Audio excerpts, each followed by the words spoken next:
Fuck you, Zoom lady. Um, hello, everybody. Welcome to Critically Average Adventures. And this is Critically Average Adventures doing something a bit new. We're going to play, or attempt to play, TROIKA. I was going to say. We've never played, any of us, and I've never DM'd it. So this could be a complete shit show. GM'd it. I'm not a DM anymore. No dungeons here. Well. So we're going to play the introduction mission that's in, or scenario that's in the game. It's called the Blancmange and Thistle. So I shall begin. The Blancmange and Thistle is an extravagant hotel cast in gold and chrome. Chandeliers, ironwork, thick, colourful, mismatched carpets, paintings of every style and era and taste. Guests in nooks buried in deep chairs, seemingly built for them. And mandrills, which are a type of baboon, everywhere, that kind of are like the servants in this place. The smell of brass polish and artificial cherry perfume is in the air. You are arriving at the hotel, everybody, looking for suitably glamorous accommodation for your first few days in the city of TROIKA. The concierge tells you that they are hosting their annual feast of the Chili Arch on the roof. And as a result, there is only one room left for us all to stay in. It is on the 6th floor.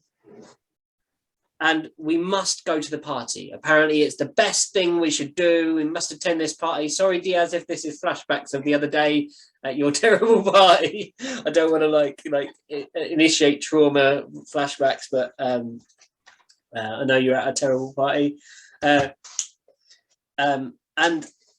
He says, "You must go. It's fantastic. It's a positive delight to have you in the hotel." In a fit of politeness, with these 4 people that you've arrived with, meeting only in the lobby, desperate to stay, I'm afraid we're all going to have to stay together. Do you want to introduce how your character looks, Matt? For me, and your name as well. Yeah. I am Julian Marcos, the fabulously dressed Lansquenet. I don't know. Now I'm saying it. So I have this sort of very brightly coloured, sort of gold and sort of red clashing clothing that is covered with tassels and bells. Sort of this little tinkle as I move, sort of almost dancingly along. Big fuck off greatsword with a sort of a little tassel hanging down from the end, sort of, you know, Chinese style on the handle. Is there a bell on this as well on the end? Oh yeah, that's got to be. that would probably be on the tip of the sheath. Oh, okay, yeah. So you get this kind of bling, bling, bling, bling, as you move. A bandolier with sort of weird plasmic cores across my chest. What do they look like? What do those plasmic cores? What kind of colours? Definitely everything is going to be sort of, you know, tinged in a gold. So yeah, definitely sort of gold tinge. So I kind of sort of see it as a sort of a load of sort of golden cigar tubes. Okay, yeah. And can we see any of the plasma? Can we see any of like this kind of like, I don't know. I would say it was sealed, so no. Oh, okay, not. Okay, cool. I had, my image was like a kind of orb that was contained in brass and then swirling inside it this kind of ethereal energy. But it's your show. Okay. I will be busily calling for the manager because this is obviously not acceptable. Okay. What is your name, sorry? Julian Marcos. Julian Marcos. So Julian, just do the screen names for you, so we can get your on there.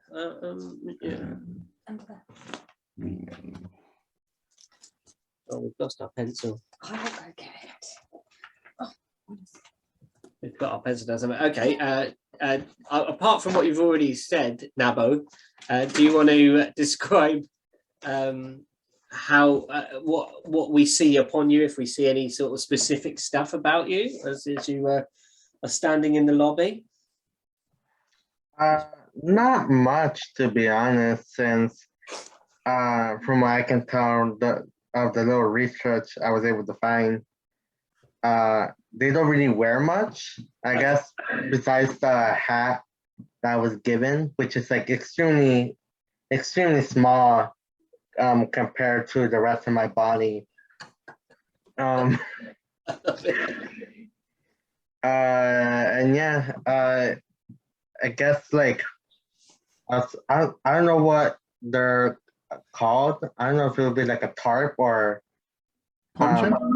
yeah, there you go, a poncho, so that it can protect me like from the weather conditions, be it from the sun or if it gets too cold or stuff like that. Just so that it could keep me warm. And it gives you sort of a modicum of modesty in this kind of realm where people do wear quite a considerable amount of clothes, but you kind of cover the top half. Downstairs there's nothing. I love it. Do you want to describe your character, Beanie, and I will write your name in? Let's see if you can spell it. No, I don't want to try and spell it. You can spell it to me in a minute, or you can type it in. So I am Amahild Moxora, and I am a very tall, pale, almost skeletal looking woman. Ammo Hilda. Ammo. I'll put Amma. No. Ammo Hild. Yeah. And what do we? ILDE. Yeah. And I am wearing an all black dress. Think Morticia Adams.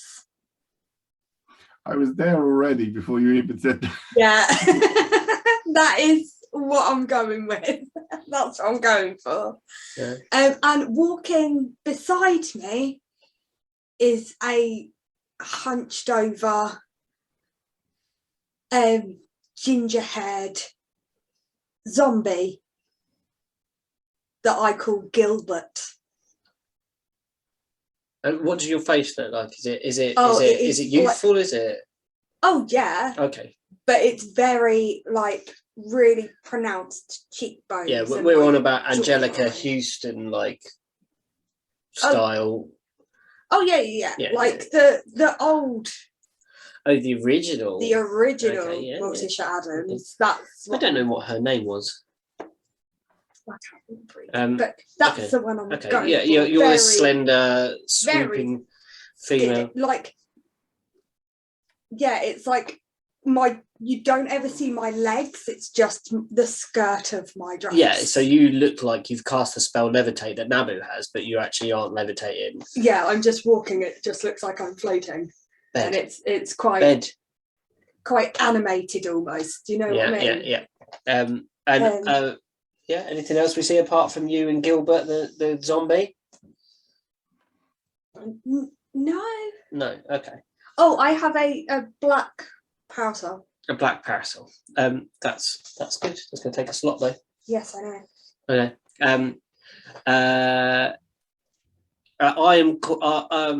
I'm standing there, and I kind of look very out of place.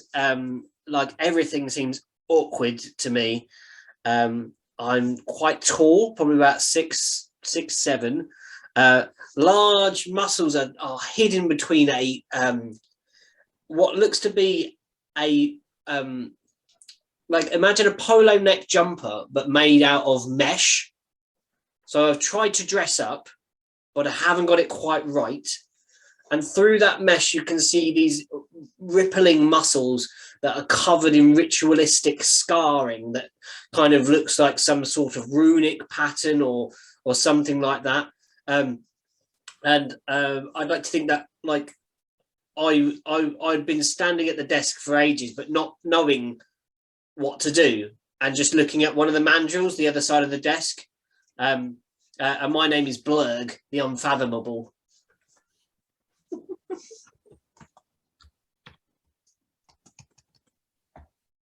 You'll have to put more spaces in it, won't you?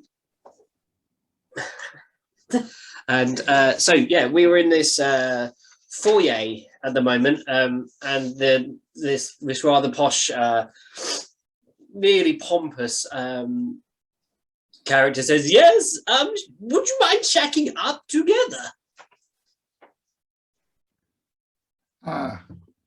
Surely for that we would need upgrading into a suite.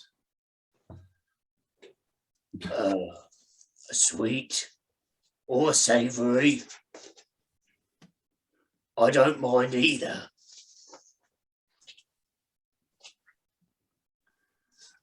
Just get the manager. It's much quicker to talk to them directly. I'll fetch him. He goes out the door, comes back, and he's just got a different hat on. And he says, "I'm the manager. Can I help you at all?" Well, I'm rather disgusted at the sort of the reviews for this place were very good, but you know, I'm finding that the service, the service and the sort of facilities are by far lacking in sort of awe that I've come to expect. You didn't pre-book. You've turned up on the door. You must understand. And you must understand that I'm a very busy individual, and that, you know, I can't afford to make plans like that. And it should be your job, working in this like service industry, that caters to my needs.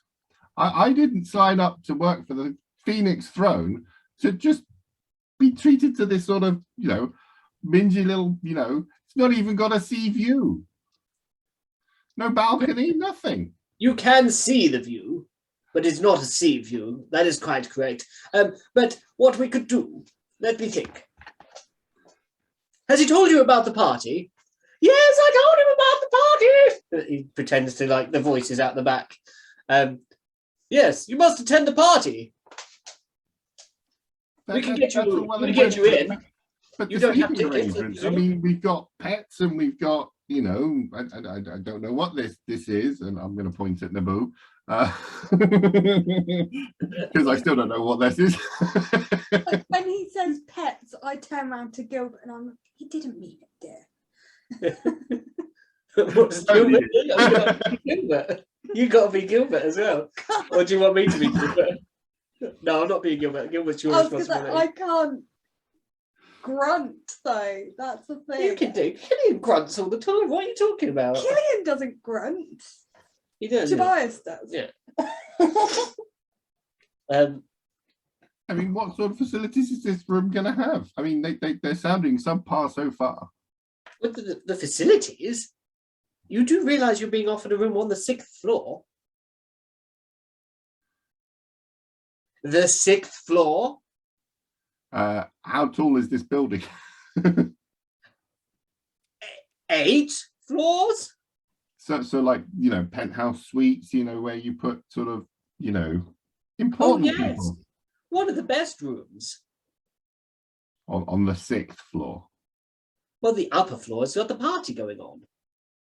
Well, can't you just move someone unimportant out of one of those, and we'll take that, and they can have the 6th floor luxury 6th floor room. Okay, I'm going to say make a skill roll. So you're going to try and intimidate, persuade this guy. So 2d6 and skill. 2d6, just basic skill, nothing else. Yeah, because you got nothing. Well, is there anything else you think you could possibly influence this with in your list of? Not in my advanced skills and spells. No. No, I rolled 9. Okay, he goes, well, we are being rather considerate. There is a queue behind you, and as you turn round, you see the 4 of you, and then you see another group of 4, odd mismatched thing. There's like a llama with a mustache. There is a goblin who is dressed like a knight. There is also a pile of, it looks like, imagine ooze coming out of a fountain, but constantly. And and it's wearing a top hat. These three can quite well have your room if you don't want one. I'm sure you will find another one somewhere in the city of Troika. I'm It's really busy. Everyone's coming to the party. Oh yes. I'm gonna harumph and then point at my bags for one of the mandrills to pick up. So, do we get savoury or sweet? Says Blurg.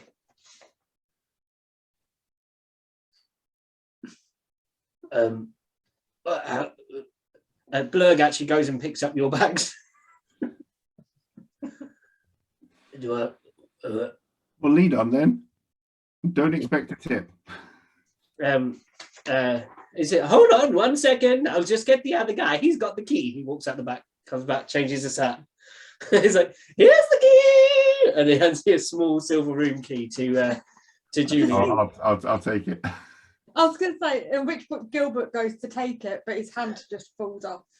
And I pick up Gilbert's hand and I'm like, come on, dear. Come on. Just like follow everyone out. Okay. The mandrills, once you've received the key, kind of snap into action. Your other luggage is suitably carried towards, carried off. There seems to be two ways to leave this place, everybody. There is a lift, or there is stairs. Lift, certainly. Oh yeah. Yeah, you're all heading for the lift. You up for that, Nabo? Will we all fit? Sorry, current serving my dad's food. What was the thing? There is two ways out of this room. There is a lift or a stairs. Julian has suggested the lift. I'll take the lift because it's a pain just to go up the stairs since I can barely move in crowded spaces. Okay.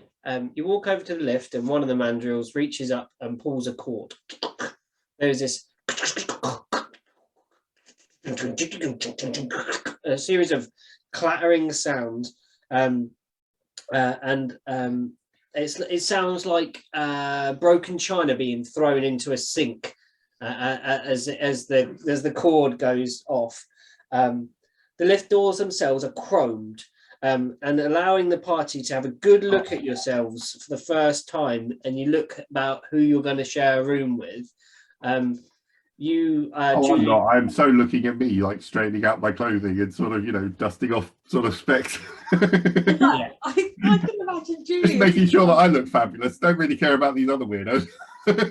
just like admiring all of the bells and all of the frills and amazing colours and just kind of going, yeah.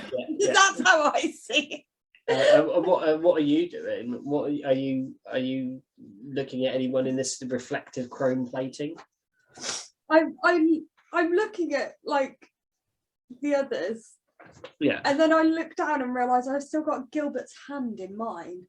So I turn around and try and attach Gilbert's hand back on. Oh, it's come off. Yeah, that's what he meant to take the key, but his hand fell off. Okay. So I picked it up and carried it for him. And now we're stopped. I'm like, come on. You're trying to, have you got like needle and thread? Oh no, I'm literally just trying to just click his hand back into the joint. And I'm like, come on. Nabu, you are confronted with a reflection of this gaily dressed, belled and whistled fighter of some sort.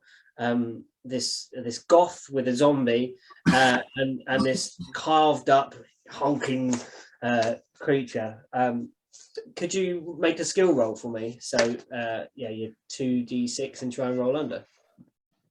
All right. Because I want to see what you see. So I have to go under my skill thing? Yeah. Unless you think I'm trying to do something that you're looking at. So if you think you can use something in your character knowledge that you're kind of developing as an advantage, I can give you some advantage. All right. Well, I got an 8. And what's your skill? Your total skill? 6. 6. So you're over. You're not far over though. So with you being so differently shaped from all of the other people, these are you're humanoid, but you've got lots of extra bits. And your animal eyes see slightly differently to how these other creatures see with their very simple, straightforward eyes. You see one person looking at themselves. You see the other person not looking at anything, and you see Blurg staring deeply into his own eyes. But you also see his lips are moving.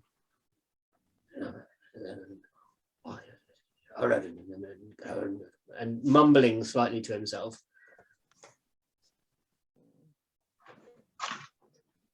Well, I'm just worried how big the room might be with all of us in there. Yeah. You know, like, because I'm a big person. Based on because that is mostly like the body of a bull, so that takes up. Oh, That's shit. going to be a large D&D creature, isn't it? You know, that's going to be like 2 by 2, 1 by 2 kind of squares if you were doing it that way, or 2 by 2 on D&D. Yeah. It's like Jack's. Yeah, and that's mostly what I'm worried about, since like this is like all new to me. Like I don't know. I guess I just fell out of the sky. I'll just go with that. And like I'm not sure how any of this is gonna work for these people, if this is even normal at all. He's just going with the flow and see how things turn out. Do we see any of that sort of displayed on your features? Can we tell you're worried in any way? Can we? I'll say I have like a look of panic. and like, oh God, what? How is this gonna happen? How is this gonna work? I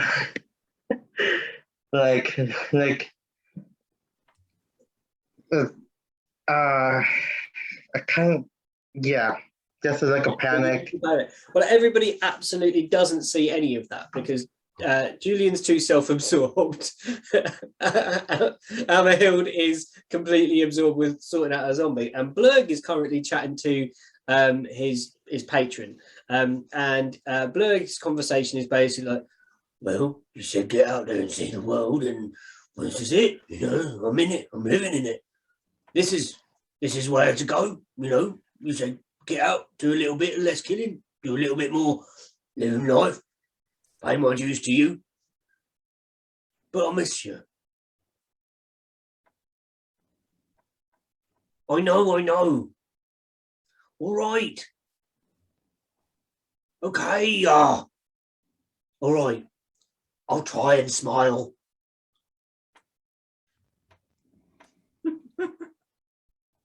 And then you just see this scarred creature like smiling at him, at itself. You climb inside, the doors open, and there is plenty of room for you all to stand inside, with some other room to spare. In fact, it seems to go back quite a long way, and without too much of a sort of Jenga situation going on, you all fit yourself within inside this lift space. Inside the cage, inside the lift, it is an ironwork cage with a thick green carpet on the floor that you actually sink several inches into. It's that thick. You're like, and it's very padded. And it's got that sort of muffled feeling when you like are in a really carpeted room. And above there are glowing bulbs, which the taller characters like me, I'm like trying to duck them, and they're like banging on my head, and they're swinging, creating strange light patterns on the floor. And the walls of the lift shaft are painted at every floor, and in between there's gradients of color that blend in between as you start rising up. There is inside the lift a very, very small mandrill, like like it's been shrunk or it's been warped in some way that it takes up less space inside the lift. There are a set of controls that are very strange to look at. So they don't look like your normal, those of you who would understand the function of a lift. There is some sort of strange methodology that there's levers pushed and buttons pressed and things clunked, and then the lift begins to move and you notice this color gradient change as you start rising up the lift. And it kind of just looks at you as it's, you can feel the lift kind of starting to rev up, and it looks at you, Julian, because you are. I'm standing at the front, yeah. Yeah. 6th floor. Be snappy about it. What? It says, and then pulls the levers, and then the lift starts beginning to move. It moves slowly, and there's a strange humming as it does so, and it's like, it starts quite low as it starts getting, when it gets up to speed, it feels like you can feel it in your teeth. That's so going to be making me sort of jingle all over. Yeah. So there's this as the lift goes up, and there's this jingle belling going on. And there is, it goes up for some time, and the color gradient changes, and it becomes a solid pack of color. And the door is the 6th floor? Your door's open, and there's a recorded voice that says, 1st floor. Outside of the lift doors, you see a very small, very withered old lady. And she's wearing a blue shawl, and she has blue rinse hair. This is a very blue toned person. She enters the lift and reaches inside a little bag and pulls out a red bonbon, a red sweet, and gives it to the mandrill. And he eats it really quickly and then starts to hiccup.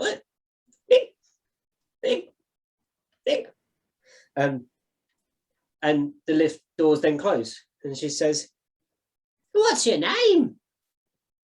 To Amahill. Nice. I kind of look her up and down. I go, Amahild? Amahild, what a lovely name. Amahill. Amahild or Amahill? Amahild. Amahild.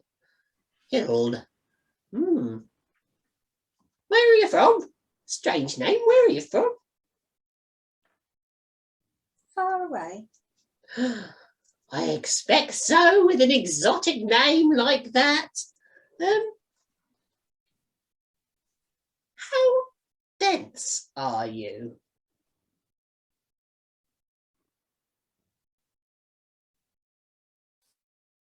In what sense of the word? Your density. How dense are you? How dispersed are your molecules?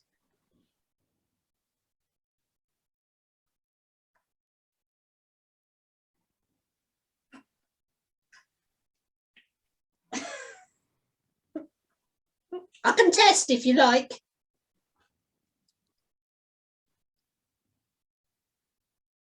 How?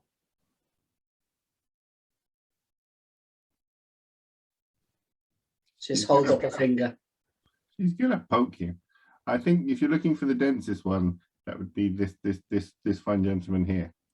And I'm gonna point at Blurg. I've been told I'm dense before. You are dense. You like pokes against a really like a piece of muscle that gives none. It's like poking an unripe mango. Just like there is no give on this any part of muscle upon Berg. And where are you going? Where are you going? Where all are you going? Do tell. I'm always interested in the tale. Well, we're going to a party, but first we need to put our stuff in our room. Oh, okay. Yeah, the party's supposed to be good. I might be there later. Good to know. Well, I'll buy you a drink. You seem like a nice person. Do you play music? You look like a musical fellow. You sound musical. The lift's making you go jingle, jingle, jingle. I'm more of a dancer than a musician. Oh, a dancer. I love a good boogie me. Maybe we could shake some booty on the dance floor later. Maybe. I'll see how if I have space on my dance card. Oh, okay. Will you be visiting the porcelain martyrium of St. Jude while you're here? In Troika? Is that on your, to-do list? I hadn't planned to. Well, I'd put it on your plan. It's a very good thing to plan. Plan ahead, write a list, keep things written down. That's how I remember everything. She pulls out of her pocket this really long list, and it just keeps on going and going and going, and you're not quite sure if there's ever going to be an end to this list. And the spools of paper unfold onto the floor and start actually rising up round your ankles, and getting to about your chest height in spools of paper. The mandrill is just hiccuping underneath, so you can just see a pile of paper go hic, hic, hic underneath. And there's the spools and spools of paper are coming out. And just out of interest, can I look at one and just see what one of the points on this list are? Yeah. Roll. Yeah. You're just looking at any point on the list, or is there some specific information? I'm not searching the list. I'm just, there seems to be like, what sort of random shit does this person putting down on their list to do? One says 2 tins of mashy peas. Any of them crossed off? The one below mushy peas is. Okay. Do you want to know what it said before it was crossed out? Go on then. Llama. Okay. No, just llama with a line through. Like it's been done. Llama has been checked off. Llama was completed. Job done. Mushy peas still on the agenda right now.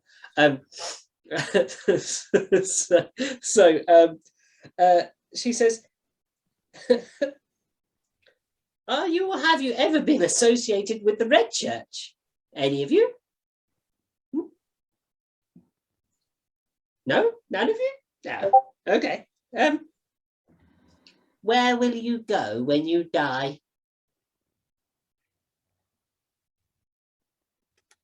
Where will I go when I die? Yes. I'm too fabulous to die. Oh, one of those. Yes, I thought that once, but I'm very much going to die. I've stared into the depths of eternity and hells, and I know that I'm going to die and I'm going to burn there. Ah, damn. All right, sure. Book early and then you can get a suite. Sorry? Book early and then you can get a suite. In hell? I've had my place reserved for quite some time, young man. Why? What did you do? Check the list. Well, I feel sorry for the llama, but, mushy peas doesn't seem to really cut it. That's just the first llama. If you don't enjoy it down there, I can always bring you back. Really? Yes. And you have that within you? Who's this fine fellow next to you? Oh, this is Gilbert. Gilbert, pleasure to meet you. She shakes its hand and the hand comes off. Yes, he's not all there really. Well, neither am I. Oh, well, you two might get along then. I'm sure we will. Gilbert, I'll buy you a drink later. She puts the hand back onto the wrist, detaches it slightly, and then she goes, "Something? Do you have a card or something?" Gilbert? And he just digs into his rib cage and pulls out a card. It's a little bit gooey. Fantastic. I'll keep you in mind if I die. Brilliant, please do. Puts the card into the bag with the bonbons. Yeah, she says, How long are you staying in the hotel? to Naboo. I'm not really sure. I just got here. I'm new to the city. Ah. You look nearly new to this plane. Yeah. She, Well, seems, she seems to be the only one that's witnessed this kind of state of sort of slight panic upon your face. mhm. It will be all right. Don't you worry. Most of us mortals here are reasonable. No, that's a lie. Most of us are terrible. Just like he just gives her like, oh, okay, they're good but bad, but good. All right, like Is the eternal struggle between... Oh, sorry, that's me. That's the eternal struggle between good and evil, I suppose. And then she says, well, is there anything you've brought with you? Anything interesting? What have you brought? Are you taking anything to the party? no, this is all I have on me. Just a poncho and my hat. She goes, Well, why don't you have this? and she reaches in a bag and she pulls out a little bracelet. It's made of very, very thick geodesic beads, plastic, gaudy looking, very, very tacky. But she says, this would suit you. Oh, thank you. Like I'm gonna, as his hand goes to sort of take it, I'll sort of slap the back of his hand and go, don't you know not to take anything from people while you're on sort of in the city? She'll talk your ear off about religion and then want you to pay for it.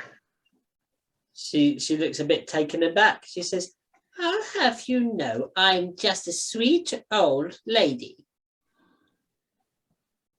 Yeah, pull the other one. She says, my dog has no nose.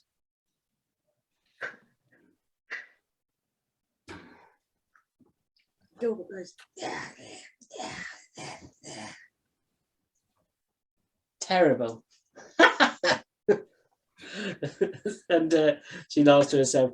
which, the thing is, Gilbert laughs, but it sounds more like a cough. Yeah. It's a Fleming. Yeah. I imagine like a little piece of intestine comes out and he goes like has to suck it back like spaghetti. That's what I was thinking. I was like something's good. Or I was thinking like a couple of his ribs just start swinging. Oh, Like yeah, this. yes, They gonna- fall loose and he's like He has to reattach it. So those of you that have Take answered it if you want, honestly, but you know, she will want payment and like sort of will talk your ear off about stuff.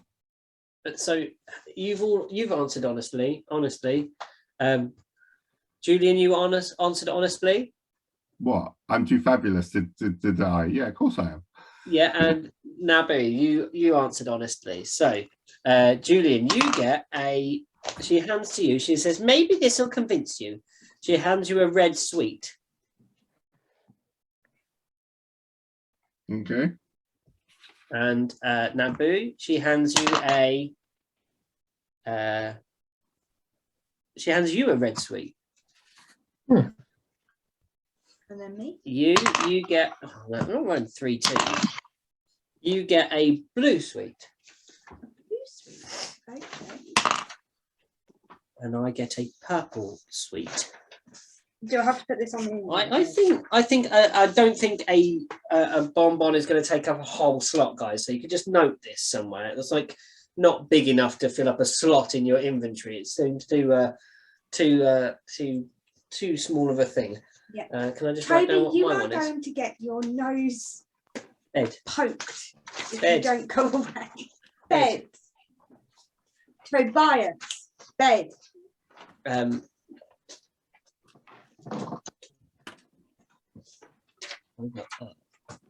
Two, three, Ta-da. oh, that's nice. Let's get in there. Okay. She chats around for a little bit longer with you guys as you're in the lift, and she gives about the bonbons. Gives out the bonbons, and there's a slowing of the lift, and a slowing of the jingling, and you become no longer this wind chime. You slow down, and there's a conk, and there is a jingle that goes chonk like that of the bells as it locks into the floor. The door opens, and outside there is a cloud of green gas with little balloon bladders that float around inside it, like whoop, whoop, and this amorphous ball of gas is outside the outside it, and each of these little bladders that seem to be filled with some sort of liquid are bedecked in beautiful jewelry. Okay. Like it would be like its equivalent of bangles and earrings and things like that, but this is just floating on some sort of organic blob attached with pipes and tubes contained within a green gas. Okay.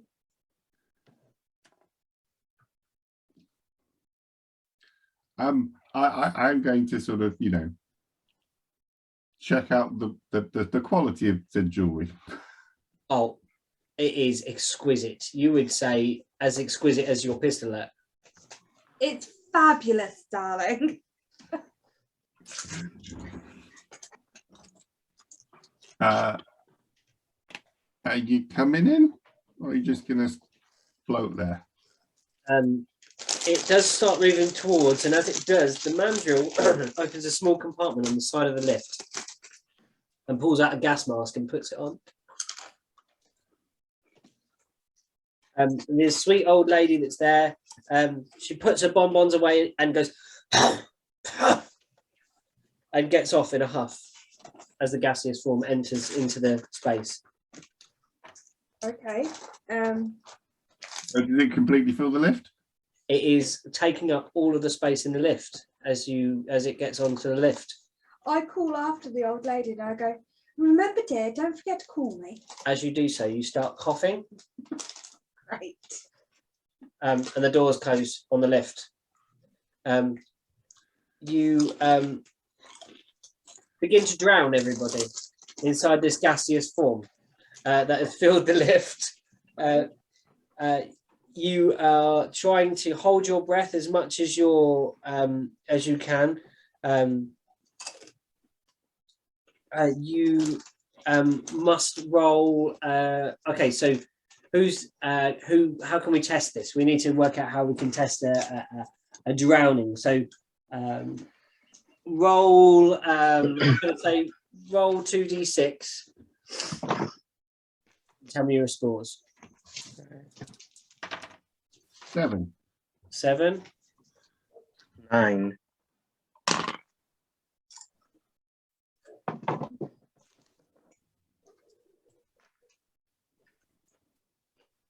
Oh, sorry. Yeah.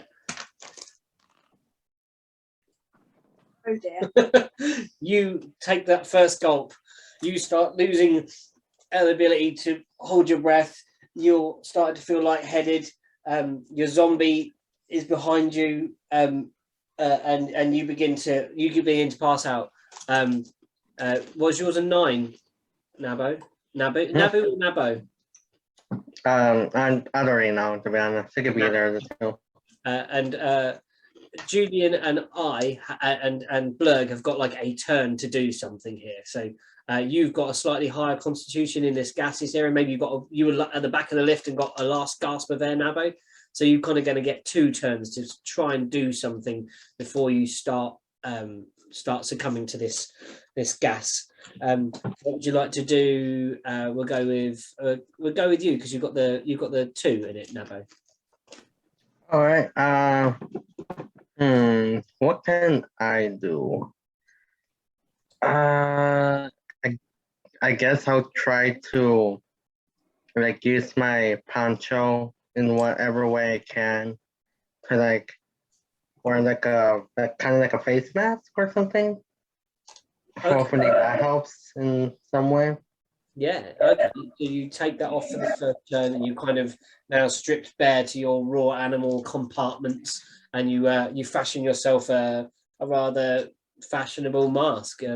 The weave in this actually doesn't look at all obscure. And Julian, you think this might be a new accessory that you might indulge in when entering lists with gaseous forms, but you definitely add a few bells and maybe some diamante to it. Julian, what are you doing? Oh, I've got, so I'm going to pull out a sort of a hanky, a nice lace hanky out of a pocket, and I'll clap that to my with a rather disgusted sort of, disapproving noise. Yeah. And then I'm going to try and poke around in the little thingy and see if there's any more gas masks for little mandrill people used. I've just realised something. What? Julian is such a Karen. Yeah, Julian's a Did Karen. you not notice him being Karen? Oh yeah, I manager? did, and I was just like, he's being a Karen. But you just doing that, then I was like, Julian is such a Karen. That's that. He's just very entitled, is what it is. Just full on like a entitlement. Blurg is not happy about the possibility of not being able to breathe very soon. So Blurg will. Was there anything in the little? You look in this little place, and there is a perfectly formed, pre-molded shape of a gas mask that would only fit a mandrill, a tiny mandrill. And the mandrill wears the other one, looking up at you, eyes blinking. Okay. What would he do? What would Blurg do? I'm trying to do it without reading the adventure. I was going to say, don't be reading it. Yeah, no. Okay, so Blurg would. I'm dying here, so.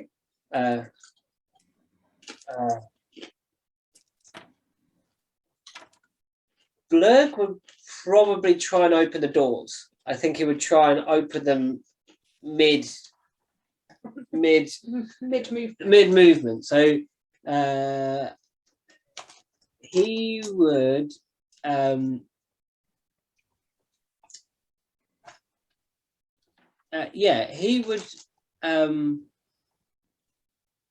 he's going to try and open the door with he's going to pull out the maul, which is on the top of. I've got to roll to see if I get it out of my pack in time without wasting my entire turn. I'm just trying to get it out of my pack.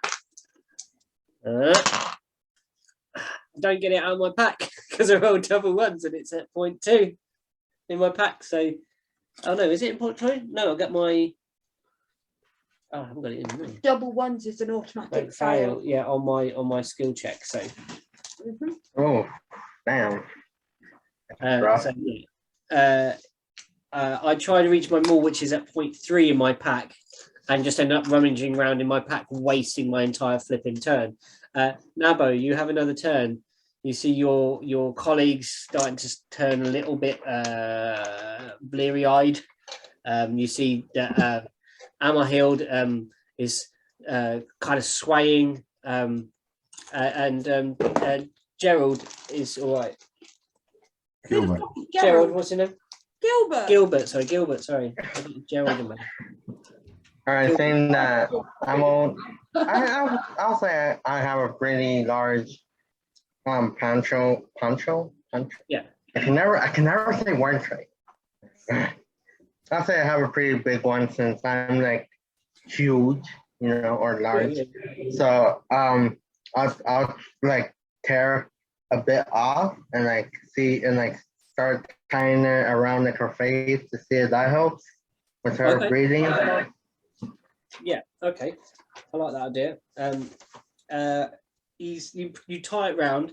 Does Gilbert do anything as this strange creature comes towards Mistress? Gilbert starts trying to like stop him, from doing whatever he's doing. Yeah. He's like, I don't like you touching my mistress. Like, no. So there's a zombie pouring at you as you're trying to do But this. the thing is, he's like trying to stop him, but every time he like touches him, he's like, eh. Oh yeah, one of his hands isn't working properly. Oh. And he's like trying to get you with the hand that is working, and he's like, because it's like held at a really weird angle, and he's like just hitting you with the back of his hand. Roll a skill check, but roll it twice and take the lower. Take the higher. Sorry. Right. Oh shit. Because there's a zombie bothering you. So the first one was a 7, and the second one was a 10. Okay, so your skill is 6, I believe. Yep, 6. okay. So you don't manage to get this thing on, and you fall deeper into your coma. Would you please take 2 points off your stamina, please? We're going to go back to you, Julian. You are conscious, but you're going to take some damage this round. You got something to do? Do I recognize this gaseous form, or Is there anything in your? How would you figure this out? Tell me what you would do. I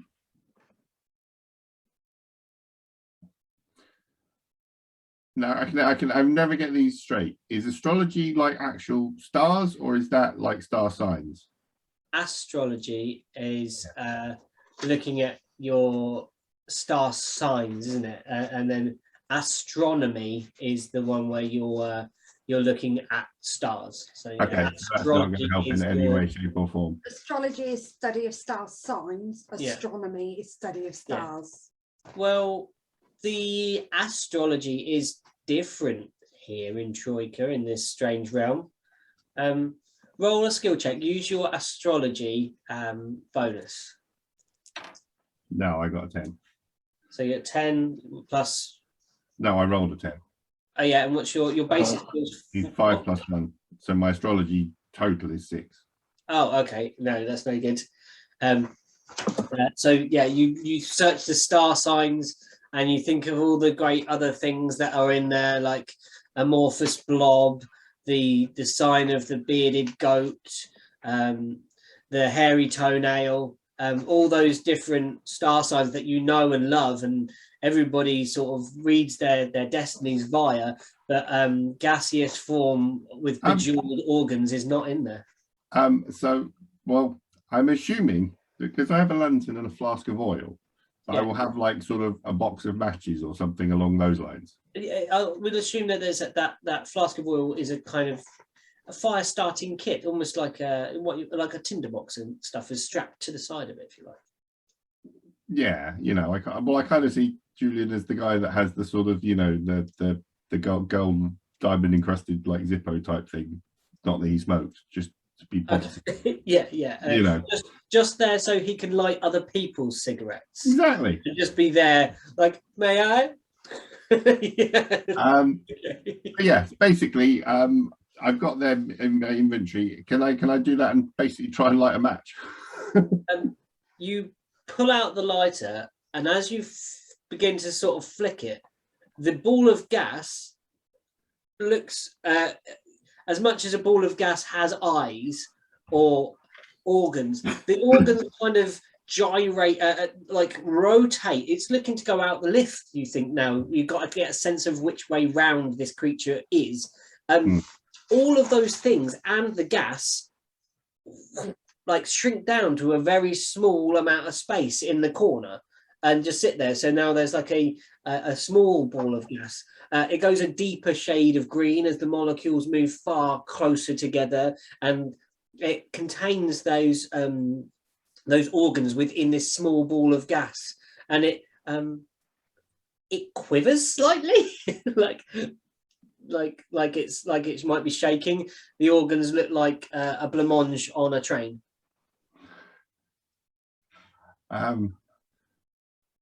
That was all you needed to do. Did like the organs shrink down as well, and the jaw? No, the organs stayed the same size, but they were all kind of like attached in like strange orbits. They've all gone, and like they're the same size. Okay, are we now out of roundy type things because we're not choking to death? Yeah, you're out of rowdy stuff. You cough and splutter and come to Amahill, and you are laying on the floor. You have a tattered piece of poncho tied around, attempted like just kind of like laid on your face, and there's this strange Nabo creature looking over you, and you can see you can see Gilbert like pawing frantically at this celestial boar with wings. And I just put my hand up in the air and like flick my wrist like this. Yeah. So I'm like, and Gilbert helps me. Okay. I don't even say anything. I literally, still with my eyes closed almost. I've like opened them, seen the situation, and I've gone, Okay. closed my eyes, and then put my arm up and just flicked my wrist, and Gilbert will take my hand like the dead gentleman that he is. Yeah. And help his lady up. Gilbert gives you a really, really nasty look now, but just like don't touch my mistress kind of thing. Not completely not like realizing what the concept of that you were trying to save her life. No, it's just like no touches me. It's like Gilbert's like, I don't care how, but I will hurt you. You arrive. Oh, can I do one thing before we? Yes, of course. Yeah, go for it. I would like to unwrap my red sweet, and I'm gonna flick it to try and like land it in the amorphous little blob quivering in the corner. Okay. Yeah. Sweet. Okay, you want to give it the sweet. Yeah. The red sweet. Okay. Yeah. You flick it. It flies across the room. You've unwrapped it from its paper. It flies into the middle of this ball of organs. The ball of organs sort of it lands on the top of what looks like a bladder, and it synthesizes it through the membrane of it. There is no teeth or chewing. It just kind of like seeps through the edge, like going through a cell membrane. The shape stops shaking, but then begins violently hiccuping. And little poofs of little gas keep shooting up, and then it kind of extends a bit and kind of pulls a bit back. And every time it hiccups, an organ kind of shoots out that it has to keep kind of pulling back. And keeps putting these organs back into itself. You've basically now frustrated this strange thing in the corner that's hiccuping and being gross. How do you take to this, Emmafield? When I stand up, I just go, well, that was unpleasant. Okay, and what about the hiccuping organs in the corner? I turn around to it and I'm like, will you be quiet? You've caused enough trouble already. Blood goes, oh, oil. And he stands in front of it. And every time he's standing quite closer than the range of the organs. Every time it hiccups, he catches it and kind of pushes it back. Catches his like squelchy organs, like, oh, there you go. Oh, there you go. And he's like just trying to keep this blob in the corner of the space so that you don't all drown from this gas. The third floor, you arrive there, and it has an alcove set in the wall of the lift shaft. In said alcove is a small shop with all manner of kind of snacks and toiletries pinned to the wall. And behind the counter sits a shopkeeper. He is egg-shaped with tiny little arms that are barely long enough to reach the top shelves. You cannot see his legs, but you assume that he's equally as small. His mouth is alarmingly big. And he begins trying to sell you stuff. Ah, Jiggly Bell Man, fantastic. I've got the right thing for you. Look here, even bigger bell. Look at this, look at that. Two a pound. Come on, two shiny pennies and you get a giant bell. I'm good, thank you, my fair man. Smaller bell, medium-sized bell, invisible bell. No, I'm fine, thanks. Come on, you got loads of bells on you. Look, you've not got a bell there. You could have some little bells on your ears. I'll get them pierced for you. Got an ear piercing gun, ready to do that for you.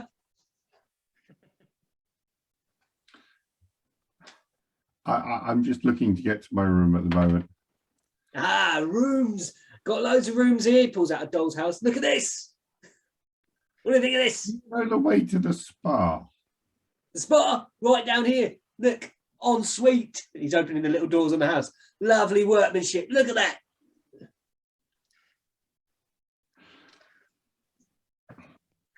Oh my god. Okay. DL's probably hasn't had the joy of going to London, has he? Camden Market in London. Well, you would have Literally. experienced people selling stuff. This guy's really But pushing. it's like not the Um, Camden Market style. That's the thing. Can you roll a skill check, Matt, please? Julian, sorry.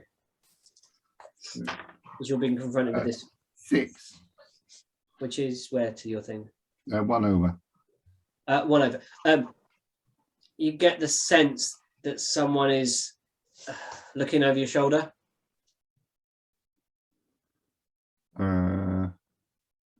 Okay. Can is there enough of the chrome of the lift to sort of check the reflection? The doors have opened to this merchant, so they're pulled back. Oh, is it not? I thought it was chrome on the inside as well. It's chrome on the doors, but the doors open to where this merchant is, and he's selling from this slot in the wall, so they kind of receive. Oh, okay. Cage. Okay. I'll turn round. It's the gaseous form. The Almost. gaseous form is really small, but it's kind of floating near your, just like kind of like it's trying to look around you. Like I will sort of, you know, the sweetie bow thingy to sort of give it access. it goes over, and from one of the organs, it produces forwards, and it opens up. There's a zip upon one of them. You realise this isn't an organ at all. It's actually a purse. It opens up, drops some silver pennies on the table. The merchant hungrily takes them. Ah, lovely to see you again, sir, madam. And then produces a packet of salt and vinegar crisps and gives it to the gaseous form. The gaseous form stays there for a minute and he goes, ah, yes, I remember. Opens up the crisps and then pours them on top of the organs, and the organs start sucking in these Like chips. fish with fish feet. Yeah, just starts sucking in these chips, these salty and vinegary chips into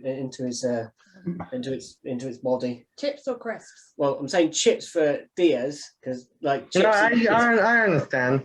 Like, yeah. I have to search up some of the things you guys do. Right? But then this is, to me, chips and crisps are Yeah. two completely different things. They are salt and vinegar flavoured potato snacks. There we go. Flavoured. Flavoured. How is that different from chips and crisps? They're both potato based. These ones are finely sliced and contained within a bag that is sealed, preserved for some amount of time. Sounds like frozen chips. You don't flavour the frozen chips pre-cooking. You can get excuse me. Oh, what were those things you saw the other day? They were weird flavour, like cheese flavoured fried, like potato chips, like they were fried. They're weird. I don't like them. They're wrong. Yeah. So he then takes up to you, Amaphil. He's like, you want yourself a nice little hat for that zombie of yours? Oh no, thank you. He has plenty. He's not wearing one today, though, is he? Boys? No, he took it off. We're indoors. Ah, That's manners. he has a rather interesting smell. I know. I rather like it. Some others might. How about some perfume or deodorant? This is roll-off deodorant. You roll it on the person, it takes the smell away. Are you saying Gilbert smells? I'm implying that the pungent nature of that gentleman might not be suitable at all dinner guest occasions. Have you ever thought that your smell may not be suitable? I've often thought that. I don't attend parties. I can see why. Your stench is rather revolting. He turns. Ripped poncho, I see. Sir, can I assist you in providing you some other form of garment? No, it's fine. I know how I can repair this myself to some degree. So I shouldn't. No. You're like extremely awkward. Like, Yeah, just does not know what shopping is at all. Does not understand trade or yeah, what this strange egg is. like has money, just doesn't know how to use it. That's so good. Like, just like I've got it in my pocket, but I don't know what purpose these coins have. Like, no idea. Can Yeah. I like see the strangeness of this kind of little exchange? between these You two? would now, because all eyes are drawn to this guy's so loud, he's like commanding the attention of the room. And so Okay. every interaction that's happening is the only thing you can really look at. Okay, can I just put my hand on like a bit of the weird creature? that Yeah, I what see? do you go through? Do you go for a bit of sort of the What- ox bit, or do you go what for a wing I- bit? What I assume would be his shoulder. Yeah, there are shoulders that are quite prominent, which I think are part. That's an ox bit, isn't it? Like an ox bit in the shoulders, I think. Body was up was a bull, wasn't it? A bull. Sorry.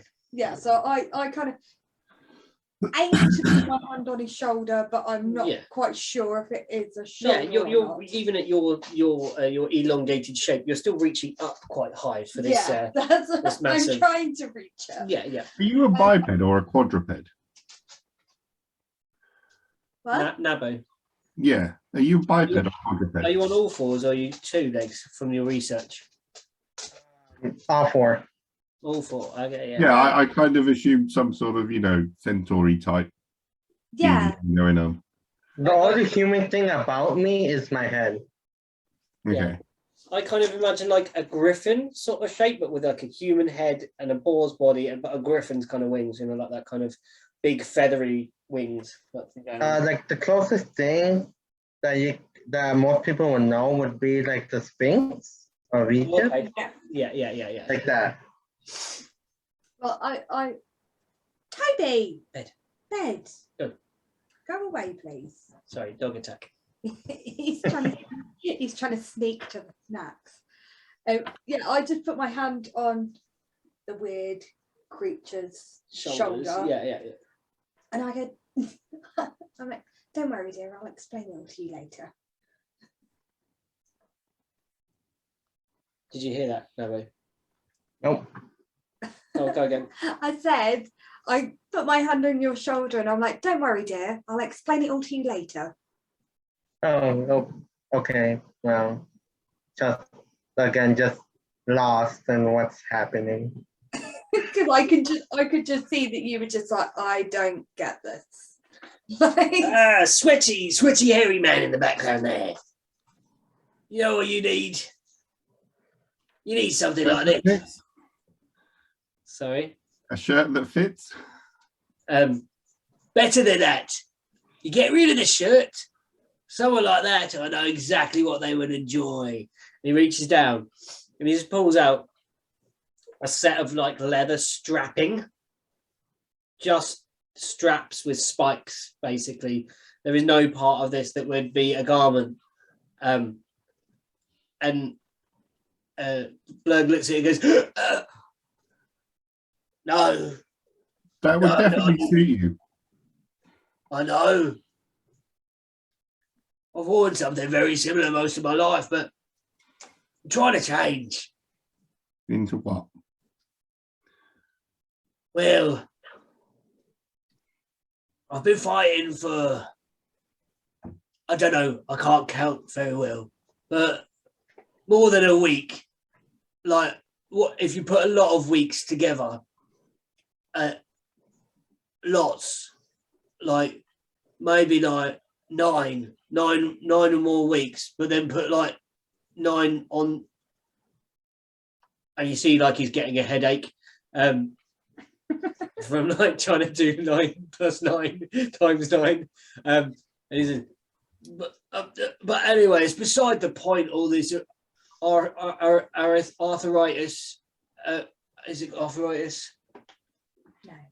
What is it? Arthritis ticks.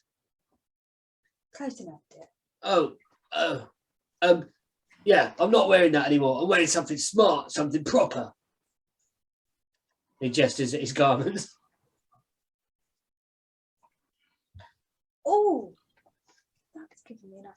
Can I ask the guy, Which guy? the shop egg man? The Eggman, yeah. The Eggman to me is a completely different. Eggman. It can be Eggman. Daniel Eggman.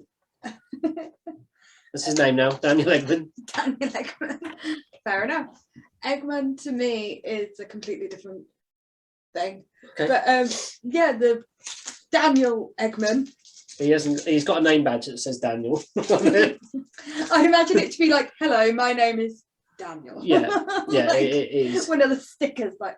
Yeah, it's actually just stuck to his outer surface.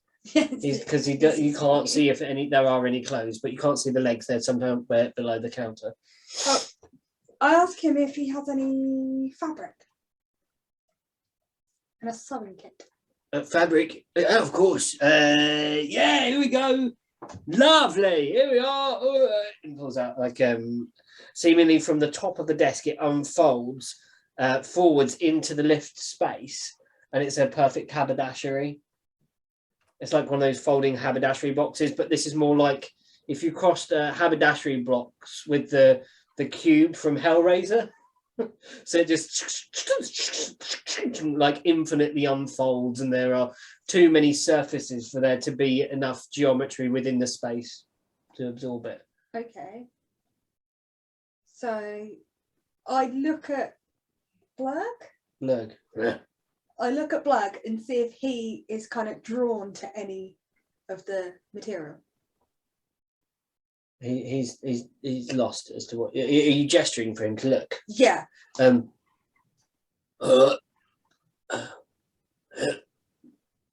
This one, the blood colour one. Brilliant! It would set off his eyes. I like the blood colour one though. But you're trying to change, and the cerulean would definitely set off your eyes. The cerulean. I would listen to him, dear. The scrulium. I love the scrulium. Okay. And you? And I'm gesturing to Nabu. I'm not really picky. You can pick for me. I'm thinking a sort of a lace with gold threading, maybe in a toga style. See, it's really weird because I was thinking of like a white with like a gold or a silver silhouette. Oh yeah, so you're going to make him look like an Egyptian sphinx, like wearing a toga type. Yeah, I like a kind of Greek Egyptian crossover type thing, like a pharaoh, like dressing him like pharaohs, like children. I'd already decided that we were going to put him in a toga, but I was going to use the bedding in the room. But you know, if you want to buy it, feel free. Okay, so how much would it be for the two? He's going to say it's going to be 4 silver pieces for the lot. And the sewing kit. Sewing kit.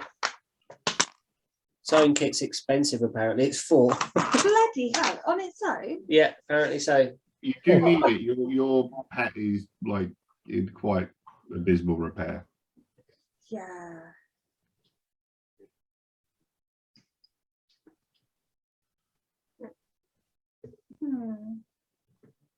Blurg goes, are you going to make me something pretty? Yes. He gives you I don't think I rolled for my silver pence. Did I roll for? Oh, I got. He goes. I've got these monies. He gives you 5 silver pence. Oh, okay. Yes. Okay. So I give Yeah, you give it over. So it's Daniel Eggman. Daniel Eggman. 8. So you reduce your thing by +5 and reduce 8. Okay. Okay, I'm gonna go back to the Eggman. Okay, do you have any gilded laurel wreaths or anything like that? Because I think that would probably set off this fine gentleman better than the hat does. You didn't notice, but during this time, Daniel Eggman has been pushing something out from under, like there's a little hole underneath the counter, and he's been pushing out from under it little pieces of fruit. And the mandrill has just been waiting at this hole, and every time a piece of fruit comes to it, it's going and eating these like you notice it because you start getting damp on your shins because there's a lot of juice flying everywhere. It looks like and there's like passion fruit seeds like flying everywhere, and there's banana peels starting to pile up around this thing. Okay, we have our materials in our sewing kit. Yes. I'm basically going to pick up the mandrill by the scruff of the collar, put him on the counter, and then press a button on the lift. Okay, you're gonna what? Sorry, say again. Do it again. I'm basically, this thing is like sort of messing up the clothing. This is like just. Oh yeah. So he's being issued to Eggman, and I'm going to pull a lever on the. I'm going to interact with the lift controls. Okay, test your luck then. So you've got to roll. Yes. 1d6 plus 6, and to test your luck is. I've got a luck of 12, so I can always. I think it's under. So yeah, equal or less than your current luck score. Yeah, that's it. Yeah. So I succeeded in testing. Yeah, my you luck. succeed. Roll 2d6 with the intention of scoring equal or less than you're thinking. I rolled an 8. Yeah, cool. So now you deduct your 1 from your luck score every time you test it. I spent 1 luck. Cool. So you pull the right selection of levers, and the lift starts to move. Daniel Eggman's trapezoid unfolding haberdashery is not been folded back correctly as the lift begins to shut its doors. There is a crushing and breaking of wood. The wood splinters into pieces. Fabric spills into the lift. There is an upset mandrill with a gas mask on, screaming. The mandrill is going to try and test its luck. What was the mandrill's luck? I do have a luck score for it.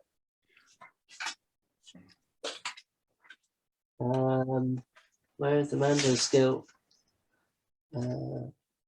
Okay. No, so the mandrill doesn't leap back through in time. The door's shut. You are now moving on within the lift with no mandrill control. You are now in control of these lifts. Okay. Is there any material left on the floor of the lift? Yeah, when it closed, it kind of cut the haberdashery off. Yeah, you've cut the haberdashery off. Basically, you've got your own haberdashery in this space. Oh, amazing. I start if there are any buttons or lace or zips or ribbons or jewels or beads or anything like that. Yeah. I'm like, I'm stood there with Gilbert and I'm like, oh, I like that one. Can you grab that one for me? And then, that one as well. And I'm like picking out like the embellishments for these outfits that I'm going to make these 2 fine gentlemen. Yeah. I imagine that there's a like a montage now of everybody getting remeasured, apart from Julian, who's like, you're like the designer at this point. You stand aside, chin nodding, Yes, and there's like tape measures being put against all of your multiple limbs, Nabu, and like round the girth of your is it, I keep saying bull It's a body, bull. and then there's like biceps are being measured, and then like But then there's the awkward moment where I crouch down to do in between the legs. yeah, woo! There's like a It's really slapstick like. But it's like, oh, for Nabu, I'm just like, right. Yeah, you measure, and I measure one, and then I turn around to do the other one, thinking, oh, he's only got 2, it's fine. And then I'm like, he's got 4. no, there's definitely 4. I'm like, because I need to accommodate the wings as well. Yeah, I'm yeah. like, right, okay.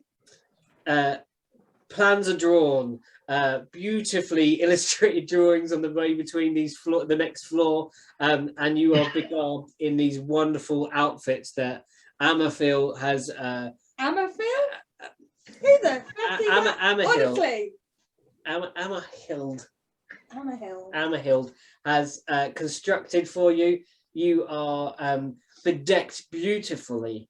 Can you tell me what you make for? You kind of already had a plan for Nabu. What did you make for Blurg? So it is this very In a cerulean, remember? yes, I know. Very I've got an idea in my head. very extravagant. Going to be big puffy sleeves and sort of. I was thinking It needs a codpiece. a shirt with big ruffles going down. Puffy sleeves. Yeah, Maybe the long drippy sleeve, the long droppy sleeves. I love Matt trying to explain the Droppy sleeves. droppy sleeves, big sleeves. Like big puffy sleeves.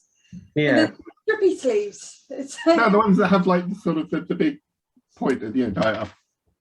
the bell sleeves. They don't. That That's then what they're called? yeah. Huh.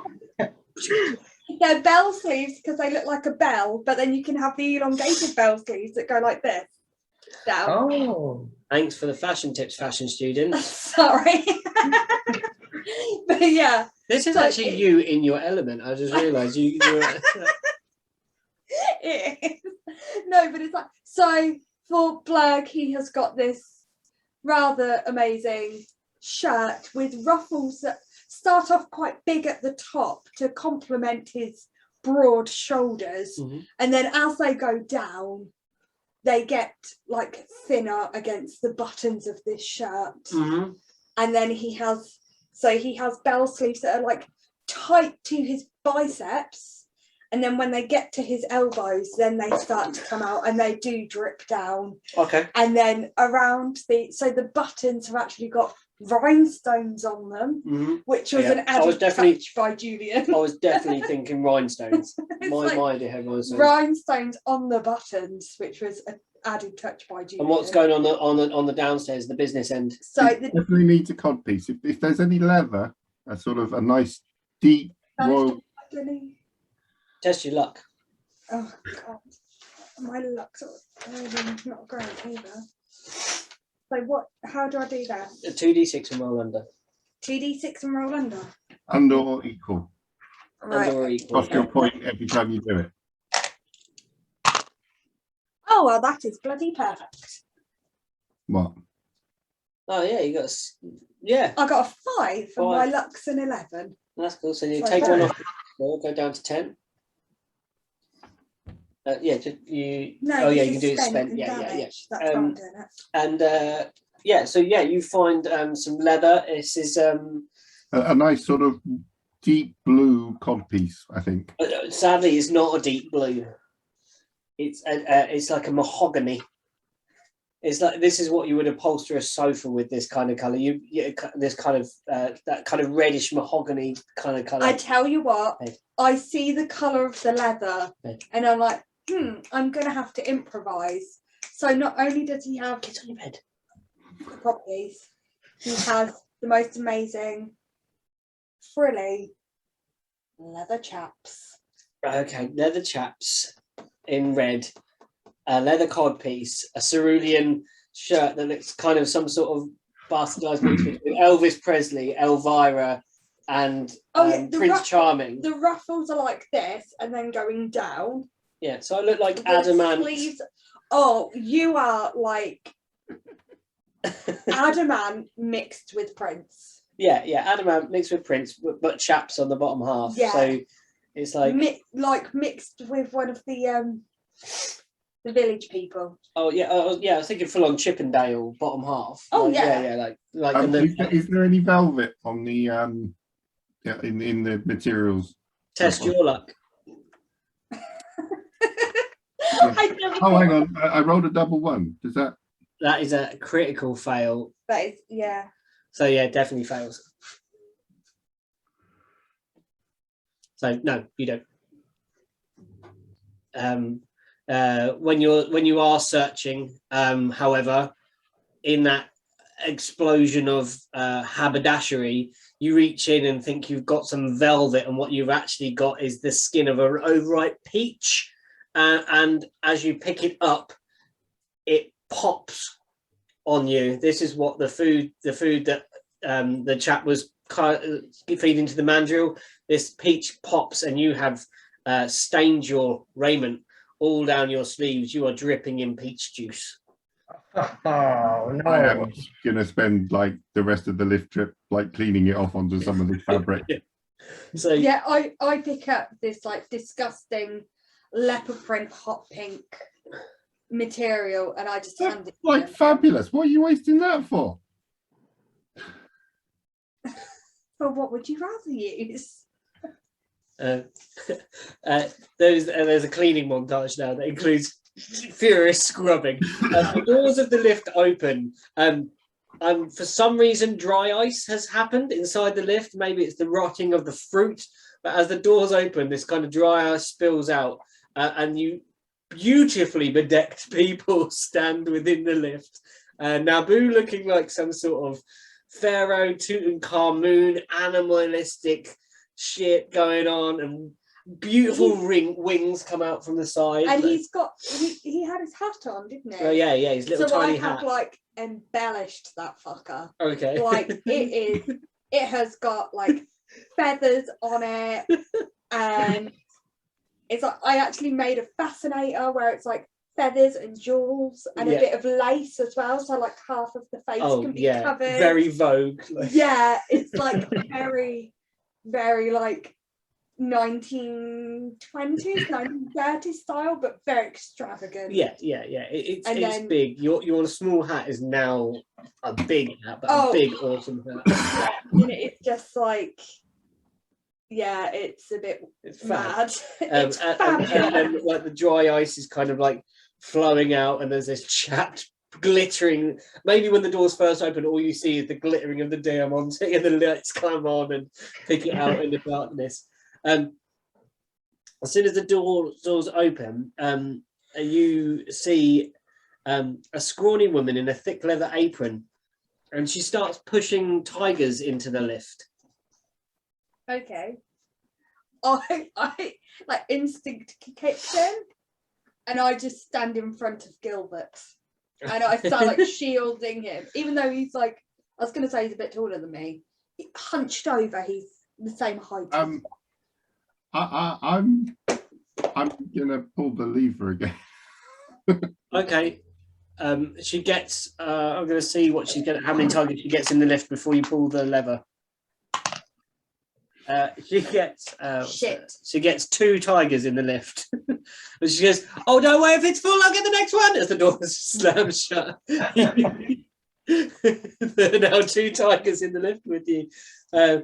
They're squeezed in with the character. They're crouched. Are they trying to squeeze against the walls, trying to fit in however they can?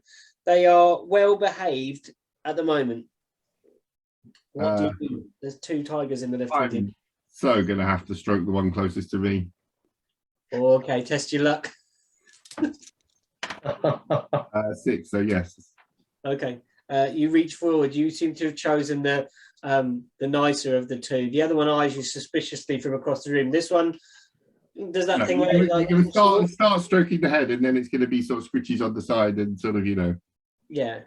As you scratch, you can hear a jingling, but it's not you jingling. Okay, I'm gonna look at or check out the tiger. Is it sort of where's the bell coming from? A collar deep within the fluff. Cool. I'm going to look at it and see if it's got a name or anything. It does have a name. What's our tiger's name? Babs. Cool.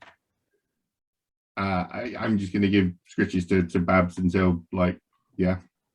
Okay. Is the other one closer to me while we are on the left? So they came in like this. You were fashioning over here. Julian was from a distance kind of instructing at this point and kind of preparing, like, when the lift opens and the dry ice comes out, stand like this. And the doors are shut, and actually Blurg is still stood like that as Tigers walked past him. Just like, no, door stop standing.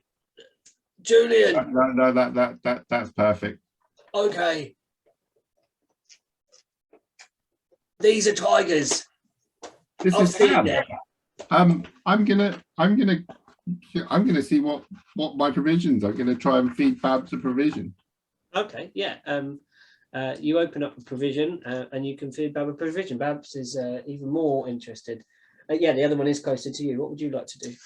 I would like to kind of crouch down, Yeah. take out the blue bonbon that the lady gave me, Okay. and roll it across the floor Okay. to the tiger. Okay.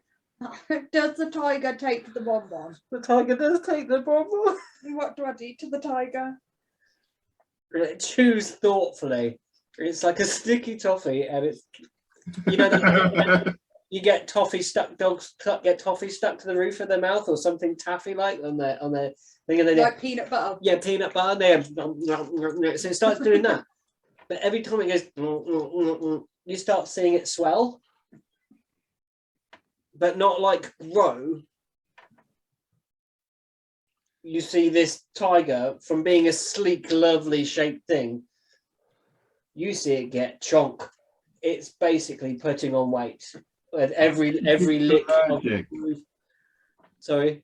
I think it's allergic to whatever you fed it. Every lick of its tongue, you see more rolls of fat start. You know, like it starts with this sleek, slender leg, and then it's like it starts as like baby wrinkles. You know, like the bracelets little babies get. But then it turns to like basset hound, and then gradually to Shar Pei. This like multiple wrinkles of this great big fat tiger. You might want to take its collar off before it strangles itself.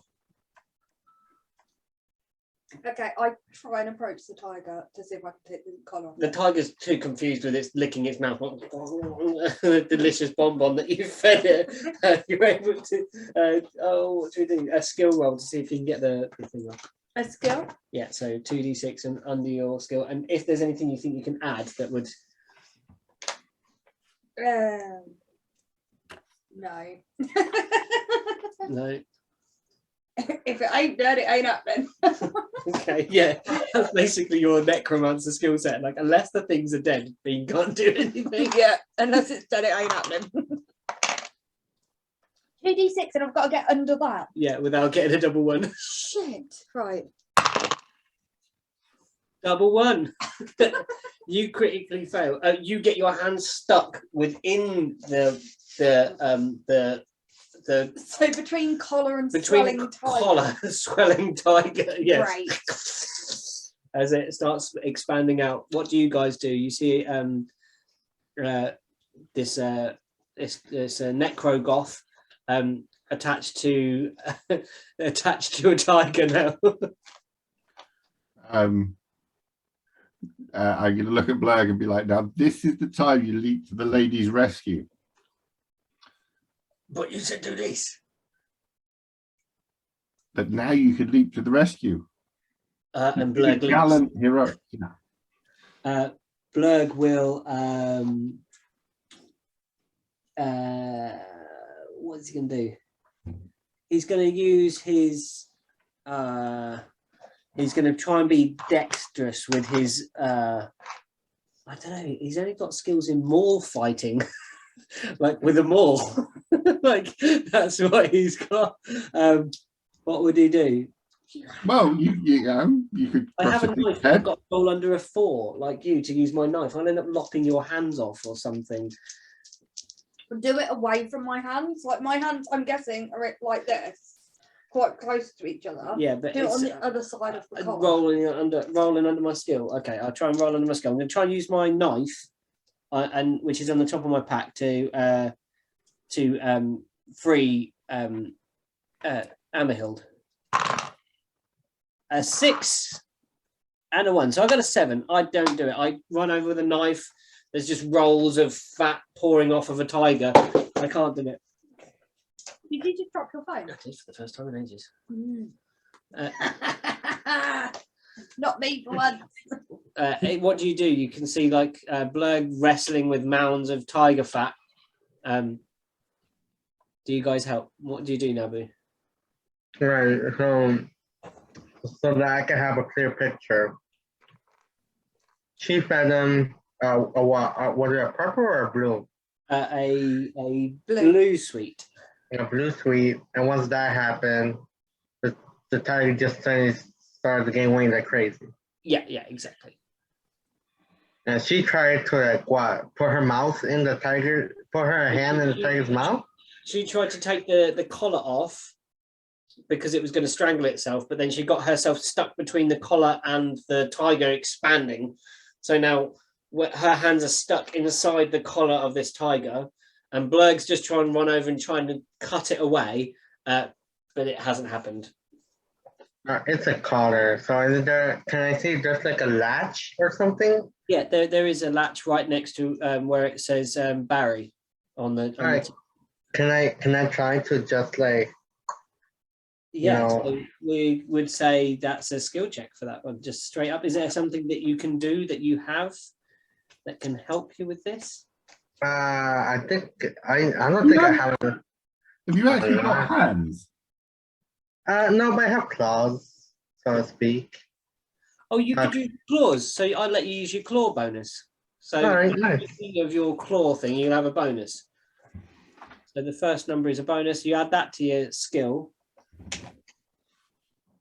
Don't know where the bonus is. What? Oh, it was the number that I said before claw. I can tell you what it is. Hold on. Oh, is it 2?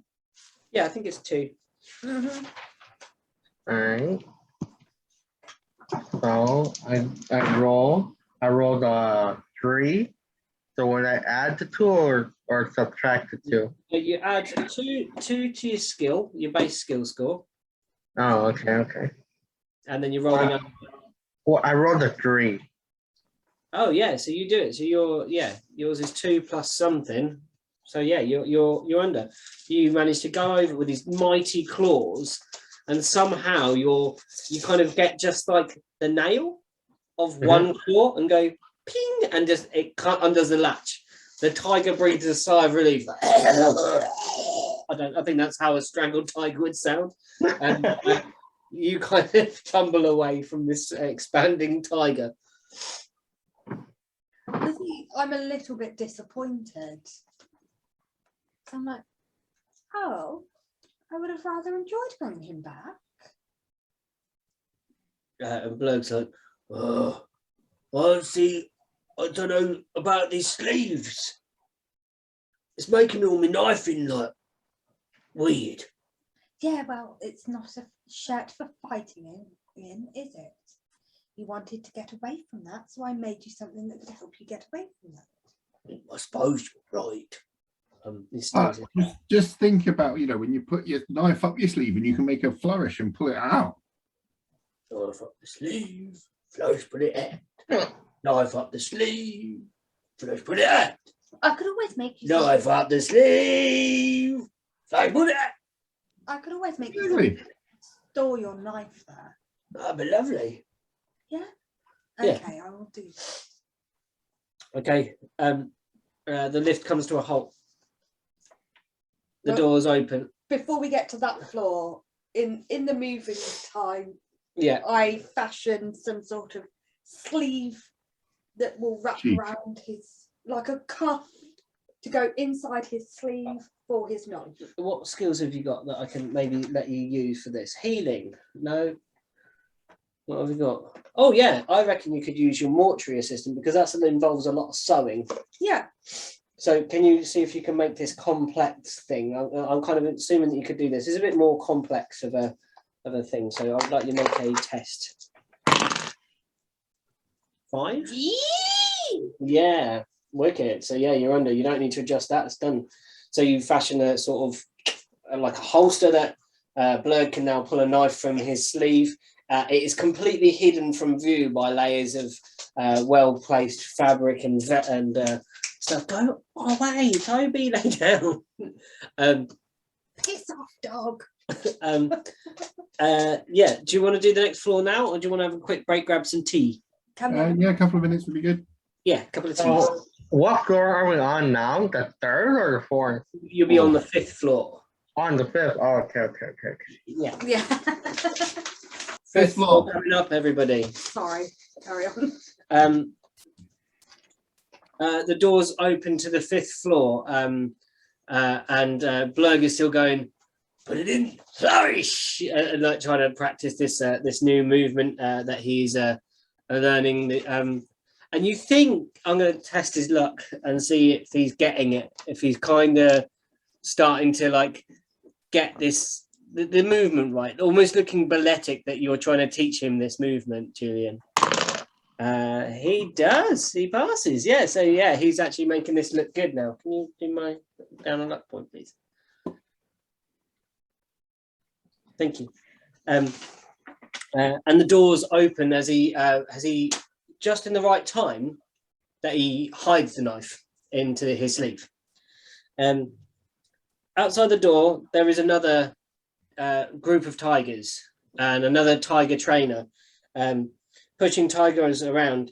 He looks to try and take the tigers off the lift, and Babs starts moving, and then he looks at Barry. He's like, "Oh, Barry, what have you been eating, Barry?" I'm gonna gesture at the empty mandrill spot and be like, "Well, we did have a mandrill in here when we started." Barry, you know mandrills are bad for you, and you know that they are staff at this hotel. Barry. Barry looks abashed, but Barry cannot vocally convey what actually occurred. So Barry just looks sad that he's like now probably about 15. Probably he's going to be about 30 stone. This like massive, wobbling mass of tiger and fur.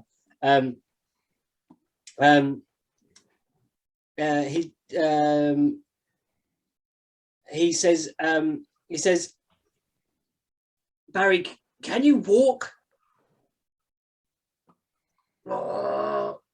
From Barry. Barry can't walk. So he says,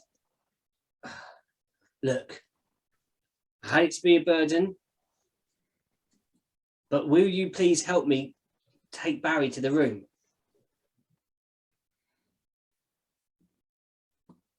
I gestured to Blurg and I'm like, "Please help, kind gentleman. The tiger's a little bit too heavy for him to do it on his own." I understand that.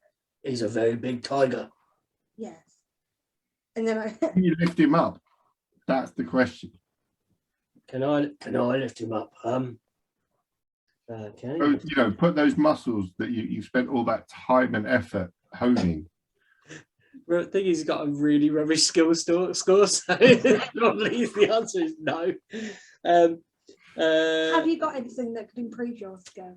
Unless I can include maul fighting, no. Or the one language I know. Okay. No is the answer. He will say, I'll try. So I'm going to roll for him and the guy and test their. Let's work out what his luck is. So his luck's even worse, the tiger trainer. So his is 1. So 4. So no, he fails. And so does Blurg fails also. You just see these two, this muscle-bound member of some sort of 80s boy band trying to move a tiger along a passageway in a corridor surrounded by other tigers, with a tiger trainer trying to push other tigers through this massive tiger through a mass of tigers.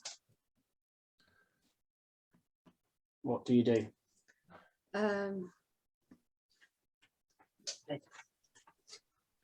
you going to the party? I'd love to go to the party. These are part of the act. I'm a tiger trainer. He pulls out a hoop and goes, Zanzibar. And Zanzibar, the tiger, leaps through the hoop. Impressive.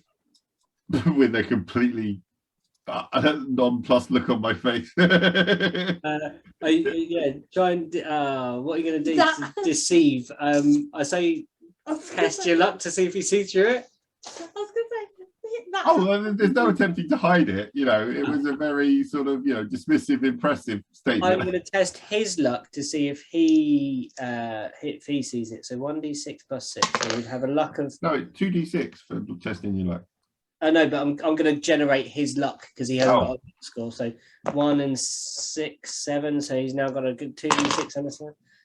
No, he thinks you're being absolutely genuine. He's like, yeah, not bad, isn't it? What's this? And he goes, Ethel, and then he pulls out produces a small like footstool, and Ethel jumps onto the footstool, and it's like the paws are all pushed right in together, and it's standing on this very small footstool. Gilbert. What was Barry's shtick? Barry's trick. Barry's trick was coming out of this small car. He's never going to fit in there now, and you see that there is a small clown car. It's like at the side of the corridor. But when he says this small car, I go, well, you may need to get a bigger car. But that's the whole point. It's supposed to look strange. This is going to look strange. This look grotesque. Is there a way to make him smaller again? Yeah. Put him on a mandrill diet. Yeah. That good exercise, low carb. Well, what? That's got to be impressive, like being a trainer for hungry tigers. Yeah, it's not an easy job. That's got to be a high risk job. Yeah, it is. Wow. You could always hire a treadmill. A treadmill. Yes. A treadmill. What a good idea. What, put Barry on? Barry can't walk. How's he going to get on a treadmill? Maybe take him swimming. Take him swimming. Or you let the diabetes take its course, and then Hill can bring Barry back as a zombie tiger. Yes, I can always. You don't have a zombie tiger in your act. I don't have a zombie tiger in my act. And if he does die and you don't bring him back, he will make an excellent rug. And trust me, zombies are rather helpful. Aren't you, Gilbert? Gilbert stood there just like, Yeah. like lifting his head up from behind me, but then ducking it back down when he sees the tigers looking at him. He's like, no, not looking at them. I'm just going to lean into Hill and sort of just paint this word picture of like sort of a tiger skin with the mouth and the skull still in, and just describe it on our companion Nabu. You know, like sort of the old Viking, the old barbarian animal head. Yeah. But just think about the tiger skin draping down the side of his like. And I'm just like, Well, that would look rather fabulous, wouldn't it? How much will you give me for the tiger?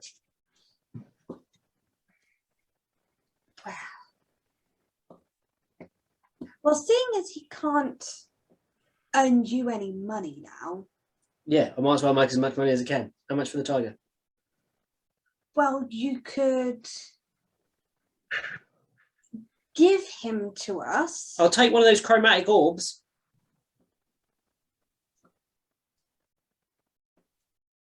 He points at Julian. Oh, you mean my prismatic Orbs. prismatic cores? Cores, yeah, prismatic cores. These are more dangerous than training hungry tigers. Yeah, but he's worth about one of them, I think. Throw in Babs and you got a deal. Wait, I might have a solution. What are you wearing to entertain these people? He has been wearing a brown sort of long cloak. He undoes a fastening, and below it, as it drops away, is the most beautiful armor you have ever seen. It is regalia, beautiful colors all over. Every single panel is like shimmering iridescence glowing off from his body, and he produces from his back, kind of telescopically, it unfolds, is this radiant lance. This is what I'm wearing. Well, I noticed the tiger's collars don't really go with your outfit, do they? Tiger's collars. No, the tiger's collars are one of the red colours in the thing. Yes, but they don't really go. What are you trying to say? I can make them new collars. And maybe even some little booties to wear. But I want one of those.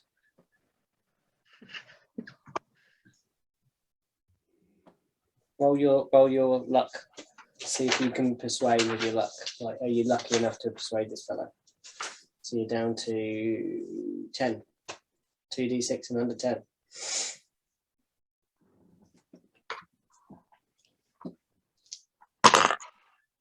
Oh, yeah. So he goes, all right. Doesn't include Babs, though. No, you can keep Babs. Julian, how do you feel about not having Babs? I'm all right with not having Babs. Okay. We get Barry, is it? You get Barry the tiger. Yes. So, And that's the one that's all bloated, right? Yeah.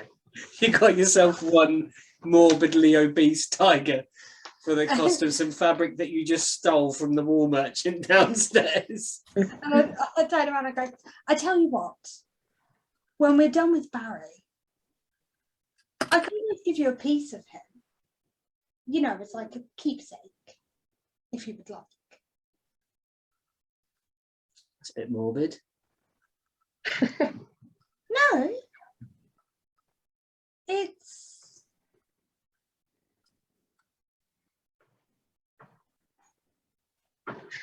Very morbid. Yeah. it's like having someone's ashes. You know, when they die, I Yeah. could always give you something of Barry's, like, I don't know. Left testicle.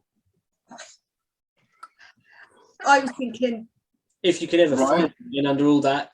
Barry. I was thinking his dick, but yeah. You could give him the whole set if you really wanted. You could probably make it into a nice little necklace for him. Yeah, or I could, you know, make them so that it would be a nice little pouch for the stick here, and indicate your lance. A tiger, scrotum, and ball bag lance holder. Yeah. I like it. I like that idea a lot. Yeah, I'll have his balls and his scrote back, please. Yeah. Yeah, just come drop them off to me. My room's just on 5th floor, number 6. Okay. Come on, the rest of you. Come on, Babs. and he wanders off. Tiger's following him. After agreeing this deal, you have created some. Are you creating these things now for him, or are you going to create them in a minute after the party? But we've got to kill Barry first. Yeah, we do have to kill Barry first. I think you might object, even if he is morbidly obese, if you take his ball bag first. Barry is just in the lift, like looking rotund. Oh, my cheeks. He hasn't. I forget that Diaz hasn't played with me and Matt before. Yeah. So yeah, there is a. This is quite normal for us, by the way. Like, Can everybody do just a straightforward skill check, please? For what? For anything in particular? It's to do with looking at something, to see something. Okay. Looking. No, 1 over. Okay. Equal to. Equal to. And I'm going to do the same for. Oh no. That's be over. So you got equal to. You're I was 1 over. You see that there's someone else in the lift. And you see some movement, Julian, just behind Barry's mass. Nabo, you didn't see. No, so something has sneaked past Nabo and is sort of. And what does this figure look like? They're very small.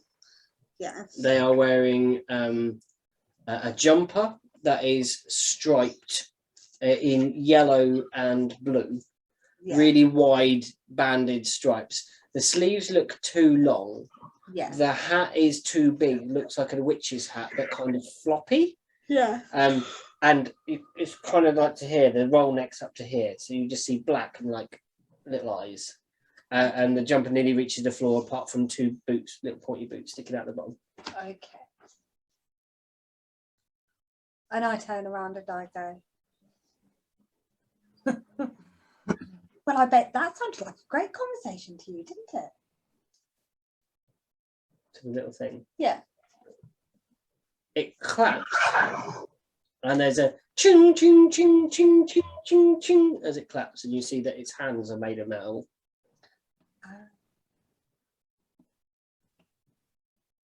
Can you talk? It stands dejectedly.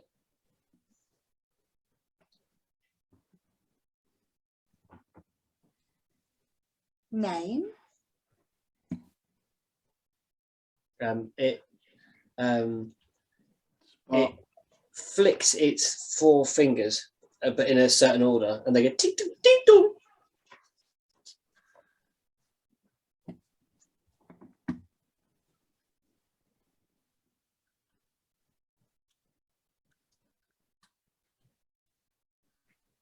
No, well, it wouldn't. Sorry, I was thinking sign language. Okay. No, Yeah, it wouldn't be that.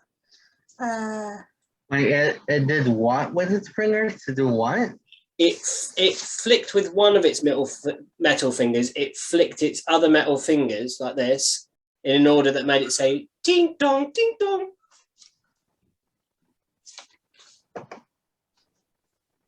And that's its name? That's what when it was asked what's its name, Oh, okay. it flicked its fingers and it just went. The sound that was produced was ding dong, ding dong. Ting tong, ting tong. It nods enthusiastically. Oh. Oh. Do I have any idea what this creature is? Oh, let's have a skill check. Is there anything you might know? Might have you that you can persuade me? Medicine, you said. You have a medicine skill. Yes, I do. Tell me how you would apply that healing knowledge. What healing knowledge would you apply to this? What, the mortuary science? It could be mortuary science. You've got healing. You've got relationship counselling also as one of your skills. Yes, but that is actually only for dealing with the dead. No, it doesn't say that. It is. It doesn't say it on the. It doesn't say it on the sheet. Doesn't It can it? be, Oh, can be okay. whatever you want. That's the joy of Troika. You don't have to. Okay. It's imagination time. So, I have seen and dealt with many a dead thing. Okay. In various different ways. So I may have seen or dealt with a creature like this previously, or I may have helped a creature like this previously. Okay. Yeah. So roll a skill check with your mortuary thing. 1 over. 1 over. You think that this thing might have been injured at some point, and that its current configuration might be some sort of medical aid. Okay. Toby, But you have no idea what the base creature was. You think that these metallic add-ons might be prosthetic of some sort, or or protection or something like that. Okay. So what I then do is I then sit down next to it without even asking this creature's permission. I sit down next to it, pick out some bells and rhinestones and things that are still that I collected from the haberdashery. And that's also in the lift where it is. Yeah, but it's like I collected some of that stuff. So I just, you said it's quite short. It's very short, yeah. Yeah, so I just sit down next to it on the floor, or like crouch down next to it, and I grab the end of his hat and I start just summing a bell onto the end of his hat. Ding ding ding ding ding ding ding ding ding ding ding ding ding on the bell. Yeah. You like? Ding ding ding ding ding ding ding ding ding. Picks up the fabrics and starts chucking them everywhere. Throwing them all over itself next to Barry, the overweight tiger. Sees the overweight tiger, mounts the tiger, sits on Barry's head and is squashing his ears, and his ears are popping back up, and it squashes its ears. Keeps clapping. It's literally a toddler. Ding ding ding. Pressing on its head. Any ideas, guys? It looks like you've kicked out some kid. You're on the 5th floor, guys. I just remind you that you're there. Have we not left that yet? No, you haven't got back in the lift yet. No one's pressing the controls yet. Okay. On your bed. Right. Bed. Are we going up? Yeah. Kid on this floor just in case his parents turn back up. Yes. And I then just take his hand and lead him outside the lift. And then let him go.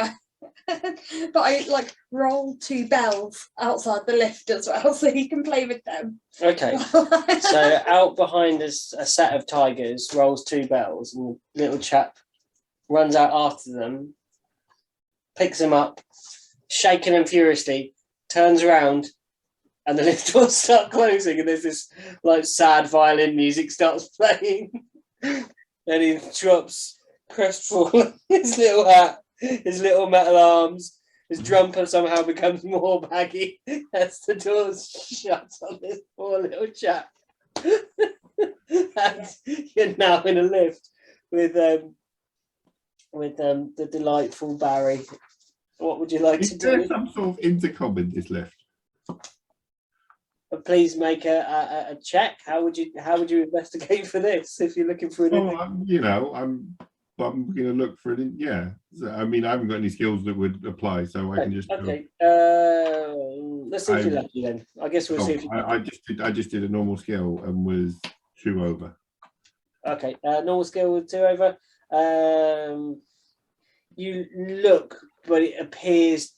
Yeah, it appears to be on the side. There's near the control panel where you look. There is what looks to be some sort of elaborate horn that can be unfolded from the wall. Okay, I will try and unfold it from the wall and be like, hello. Yeah, you're going to try and figure out. At first, it doesn't work, but there seems to be a series of buttons that operate with this thing. Okay. Press the top button. Be like, luck, hello. a luck check to see if you can get the right combination of. Oh, over. One over. You press a combination of buttons, and sort of whipped cream is dispensed from this horn, and starts pouring into the lift. I'm going to point the funnel at Barry. Barry hungrily licks and gains a few more pounds as you start force feeding this giant tiger whipped cream. I'm not force feeding it. I'm just making it available, and if he wants to eat it, he can. Barry's like actually licking it off part of himself that is now like flooding over the lift floor. You almost have a tiger skin rug already in this lift space because you're actually having to stand on part of Barry's body to be actually in the lift with Barry at the same time. There is as you're moving up through the lift, you start hearing dum dum dum dum dum dum dum dum dum dum dum. Oh, the music? Yeah, it is music. Yeah, you think it's music. You think it could be coming from the party. The lift comes up, and the doors begin to open onto the 6th floor. And as the doors open onto the 6th floor, I've lost my bit of the adventure that I wanted to look at. Sorry. Yeah, as you begin to open the doors, there appears in front of you. What we've got to do? 2d6 is this? What's this? 1d6. Okay, yeah, 1d6, 60. 1d3. 1d2. Okay. 1, 2, 3. Okay, so that is 24. Oh, the doors open on this floor, 6th floor. You can hear the thumping music above you, but there is no one outside the lift. Okay. Well, this is our floor, so Yes. Oh, yeah, I'm just going to step off the lift and gesture to my bag for Did they tell us what room, or did they just say like the floor? the key that they gave me. There is a number on the key that they gave you. Oh, okay. It's 66. oh, so 666. Oh, So yeah, True. I'm going to gesture to Blurg with the bag, and then sort of head off in search of room 66 on floor 6. It's quite easy to find. As you walk, Nabu, your hooves echo. This floor is different. There is no plush carpeting. There is a geometrically perfectly symmetrical pattern upon the floor that you walk upon. Your hooves clip, clop, clip, clop, and it reverberates off all of the walls as you walk, echoing down this space. Is there anything you want to do? I don't know. Like I'll say I'll do like you see like how like dogs and cats like dance. Yeah. You know how they're Oh yeah, like a goat does, like that kind of bounce thing. yeah. Okay. I'm gonna just do that so that like echoes all around. Mm-hmm. It does. Are you doing it to the beat of the music upstairs? Yeah. So that doesn't look awkward. Yeah. So you're getting into the swing. The rest of you think that Naro's getting into the swing of the party already, trying to get his moves on. How do the rest of you interact with that? Well, Julian is very sort of, dancey steps anyway, but that's to sort of get the bells jingling. So, he's very sort of light and graceful and sort of, almost dances around the place anyway. So, he's just joining in. I've got backup dancers. It's all good.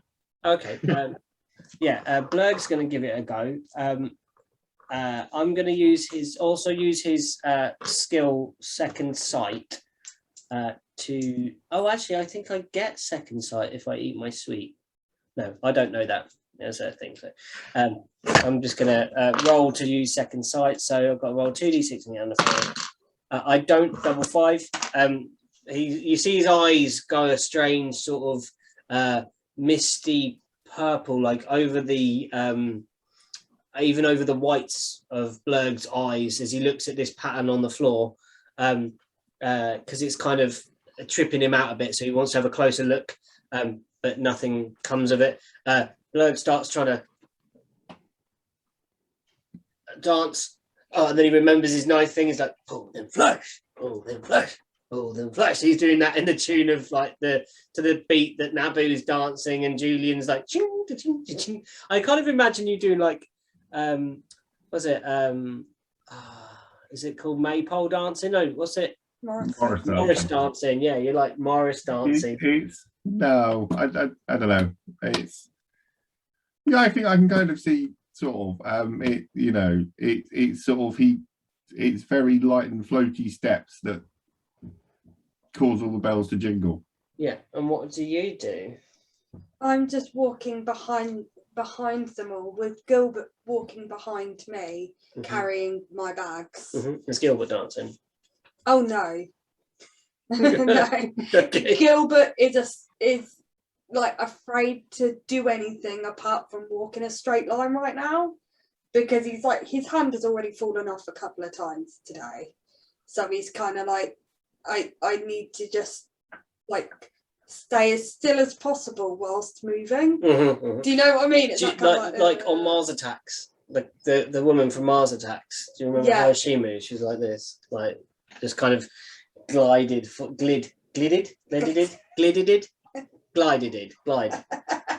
glide, we glide, she hang glided.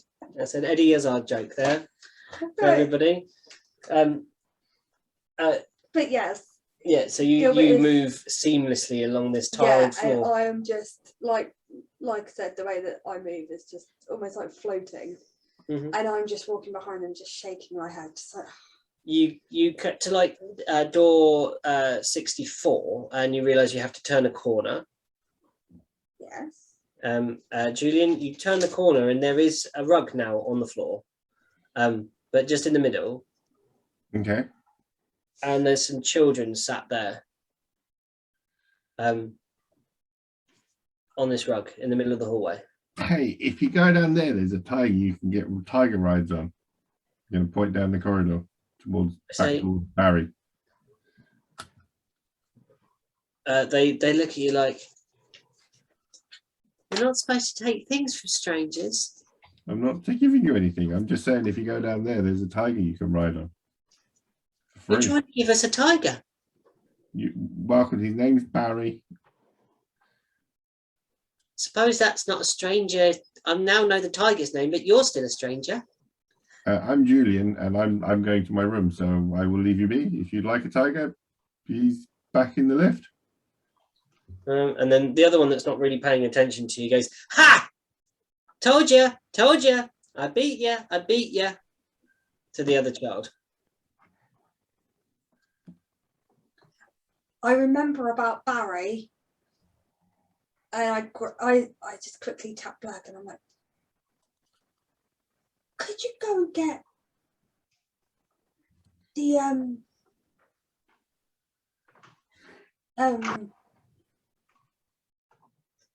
Barry's still alive.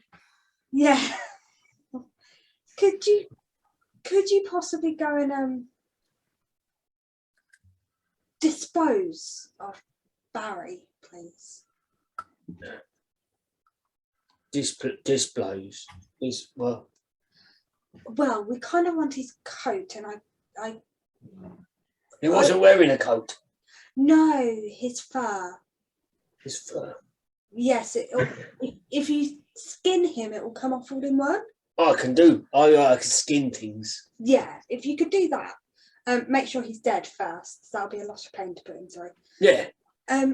But also I kind of told that man I would make something out of his penis and bollocks. Ah, yeah. No So worries. I kind of need that too. You want me to go and get the both. tiger's meat and 2 veg and his skin?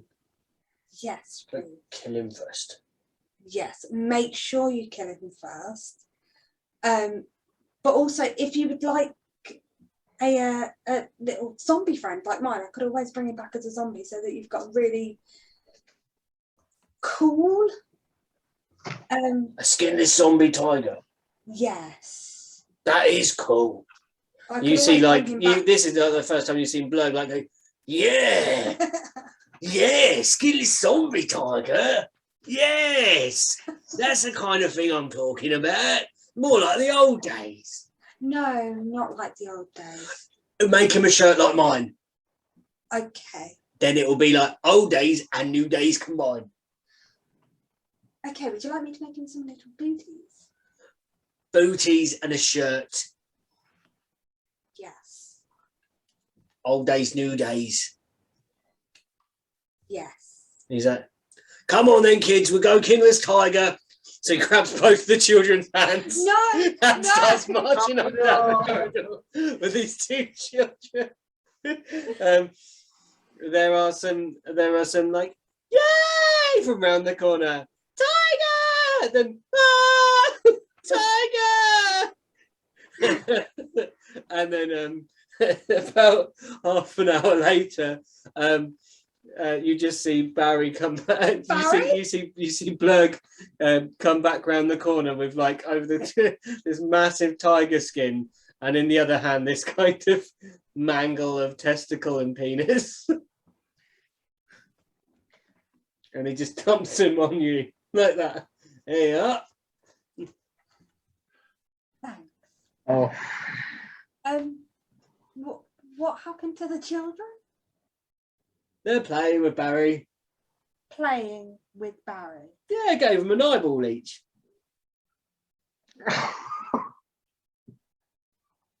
There's me kind of going, I need to see this. But at the same time, I'm like, would you like me to bring Barry back? Yeah. Okay. So I turn around and hand the skin and the Remnants of his genitalia. because I'm not even quite sure what fits what at the minute. Do you know what I mean? I'm like, You'll have to lay it out on a mortuary slab to be sort of more. Yeah, I understand. Yeah. So know how I it just is. turn around and hand, like Gilbert stood there with my bags. Yeah, you and can I just like over his. That's literally what I do. I just carefully place it over the zombie's arm. So he's like, right. And then I just go and just place it on top. Oh yeah, so So there's just he's like like- this kind of like, and it flops to the side like this. It just. You know, the thing is, it's like a little. What? The way I imagined it is like I position it so that it is the bollocks and then the penis. Like that. Yeah. So it looks like a kid's drawing Yeah, of a penis. Yeah, of a penis, and it's just like with every step that Gilbert takes. It's Oh, like- okay. It bobs and wobbles with Gilbert like absolutely not knowing what's going It's on. just like So it's not the weirdest Yeah. thing Gilbert's seen, but he's still a bit confused. you walk back round the corner Yeah. to the lift and follow the corridor along, and you start hearing giggling. As you walk closer, you see these 2 children like spattered in blood from whatever went on in the death of Barry, and they're currently playing hacky sack with one of Barry's eyeballs like off the elbow, like kicking it to each other. And the other one's got like there's a spare one beside them, obviously. Having fun. This is the best day we've ever had. Would you like me to make it even better? It couldn't get better. Watch. And I will try and bring Barry Barry back. Go on then. But as a zombie. Yeah. So So- you got to do your. How do you do it? It's that, I think. Your torpor, posthumous. No, it's posthumous vitality. So you got to take 5 off your stamina, +1, so 5. Or you got to. 1, 2, 3, 4, 5. And then you got to roll your. You got to roll for it and see if you do it. Really hyper day. The thing is though, with that, there is a certain way that it can happen. Oh yeah, because So- it can come into different forms, can't Yeah. it? Oh yeah. Okay, let me find the spells. This is what I love. Okay, what's it? It's called. Torpor? No. It's the. Oh no, the posthumous vitality. Okay, yeah. So roll your dice and see. I want it to happen. Right, can I see? Yeah, it's so you got to roll the dice first and see if it casts first. So, oh, you roll it and then it happens anyway. So yeah, it happens. You just got to consult the chart. So 2d6. 2d6, yeah. Plus your vitality skill.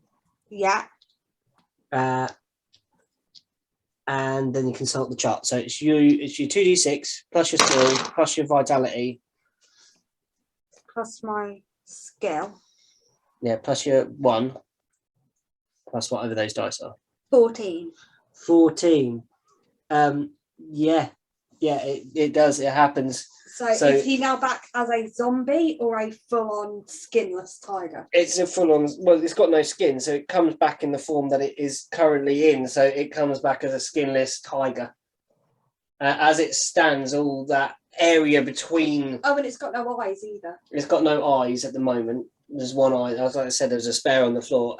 The where the flesh has been carved away, the mounds of fat deposits that were beneath that skin in that blubber layer have slapped away to the side, and out of this mound of leftover fat emerges a skinless tiger with no eyes.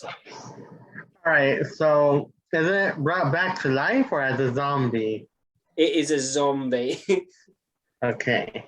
And And you know that your magical skill has not gone 100% as you wanted it. It has gone well, but you think you've only got a day with Barry. Okay, I pick up Oh. the eye, Yeah.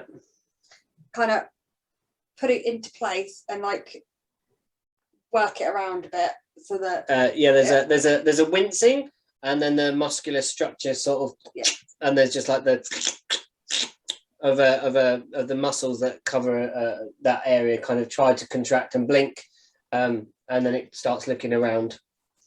okay, and then I'm like, Barry.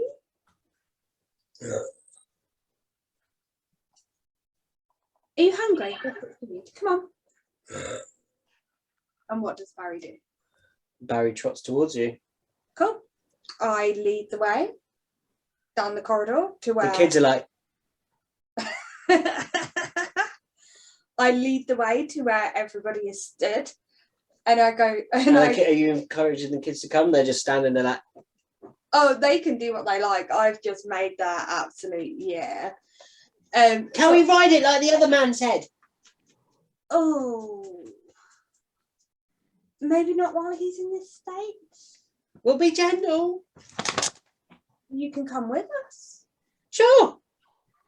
And I walk him down the corridor, and then I kind of present him to Blurg like he's the most magnificent specimen he's ever seen.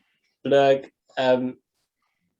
you see one blood red tear run down his face, and then another, and then another, and then he's literally crying like, but it's very, this is almost like blood that he's crying, but he's just like, this is the most, no one's ever done anything nice for me apart from you. As he talks up, he talks kind of down and to the right, and then up to the right, apart from you, like that, and then he just cries, like, this is lovely.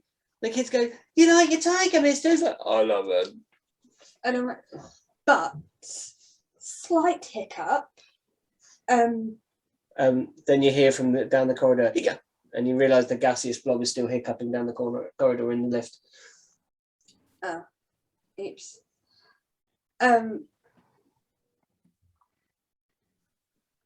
You may only have him for about a day or so, maybe a little bit less than that. Then he'll have the best day he's ever had in his own life. It'll also be his worst day. Why? Because if he only has one, it's both the best and the worst. There's just a look upon his face that he doesn't understand. But if it's the best, this is like baffled. He's like, come on, Barry, we'll have the best day. The kid's like, can we ride him? He's like, yeah, come on. He puts the kids on top of this skinless tiger. I just thought that they're still covered in blood and like. Yeah, I mean, like, so is he. Like, there's just like bits of flesh, like, and sinew. Came down from the heavens for this. Sorry, say again. Aren't you glad you came down from the heavens for this? Yeah, best thing. Now he's like, yeah, this is really living. He's like, this is what it means to be alive. Death and undead. Like, you proceed down the corridor and you find room 66 on floor 6. You have a small silver key, Julian. I will open the door. The door swings open, and in the centre there is a very small round bed. One. It's not quite big enough to comfortably fit everybody on, but everybody could get on it. Well, if it's the only bed in the room, I'm going to just sort of put my bags on it and sort of lay claim and then head off to the bathroom to get ready. You walk over and on the bed there is a basket, like a complimentary basket. If it's got like sort of toiletries, I'll put my backpack down, take the toiletries and whisk off to the bathroom. You open it up and it's filled with boiled eggs. I think that's for you, Blurg. Okay. He starts just consuming boiled eggs. You all start getting ready for the party at this point. Trying to get some of the blood off in the bathroom. Totally in the bathroom. Yeah. You've run out all the hot water. Yeah. The rest of you, Blurg's preparation for the party seems mostly to eat the entire contents of this basket of boiled eggs. What are you doing, Nabu, to get ready for this party? Not much. Just like laying down, like taking a quick rest, so that you can go all out. Do you move Julian's bags off the bed? No, like because also there's like a couch, or there has to be or something. On the floor, either one. There's a chaise lounge that looks out over the city of Troika, like in a window box, and you can look out over the strange shaped buildings that rise up, great towers that look like they should not ever hold up with such thin spindles that exist underneath, and you see great domes that shift and glint in the sunlight as the sun starts setting. to the north of the town. You see the prismatic sea that exists over to the west, and that glimmers and glitters, and great boats float above it and sort of come to dock at these great sky ports. It's quite a beautiful sight as you peer out over the city of Troika, and you think that maybe you're going to like this place, that this corporeal realm is not going to be so bad after all. After your first trepidations of not understanding anything, you've learned stuff today. You've figured out what friendships. Figure it out. You've figured out what friendships about. You know what lifts are. You've seen how to exchange currency and how to rob. So yeah, you've learned a lot of stuff today as you do so. Eventually, Julian is finished in the bathroom. He is still the last one ready out of all of you, and you are desperately getting late for the party. There's a point of being fashionably late, then unfashionably late, and then fashionably late, like the cool guy that arrives at the end. But you are so fashionably late that this is the height of fashion. You realize that Julian has mathematically calculated the most perfect moment to enter the party, and with your entourage, you do so. And you enter onto the onto this. There's a set of stairs at the end of the corridor that spiral up, and you emerge onto this floor that is made of what looks like polished quartz crystal. From underneath, you couldn't see a thing, but this quartz floor looks down on every single room that is below, and you can see all manner of strange things occurring in each little room. You see the gaseous blob gradually taking off its jewelry, and on the bed you can see what appears to be a minotaur, like nodding approvingly, like, oh yeah, that's what I'm talking about. And then you can see all these strange interactions. You see the tiger trainer like sat around on the bed, like he's obviously done his act already and he's gone back to his room now. There is just masses of tigers all around him, and he's petting Babs, scritching her ears and stuff. You're on the you walk out and there is a gargantuan feast set up. You see this giant carcass of something, like a rib cage, with and you actually see people crawling out from inside the rib cage, and then like sort of toweling off. There's like a napkin that unfolds too many times, so they wipe their face, then they wipe all the sauce off their body, and then get back dressed in their party clothes because they've been butt naked inside this thing. You assume that the way to eat this piece of meat is to actually crawl inside and eat it from the inside out. That sounds like something Blurg would love. Yeah, Blurg is in there. Blurg has removed the shirt and the chaps and handed them to the attendant. There is attendant mandrills there, and he's dived inside. And Blurg is, even though he's that full of eggs, there is a problem. He does pass wind inside the cavernous insides of this thing. You see several other people leave in disgust from the inside of this carcass, as you think maybe that's where the gaseous form was maybe born from. And what do the rest of you do at this party? I will look over to sort of, if you thought that the raising the tiger was interesting, to the point of this big giant thing. What? Sorry. The big giant carcass.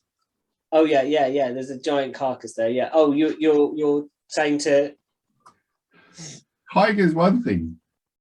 Whatever this thing is would be much more impressive. Yes, but it's only a bit of it. Yeah, it's like the ribs. It's like a rack of ribs. That wouldn't be very good just floating around, would it? It has nothing attached to it. What use would that be?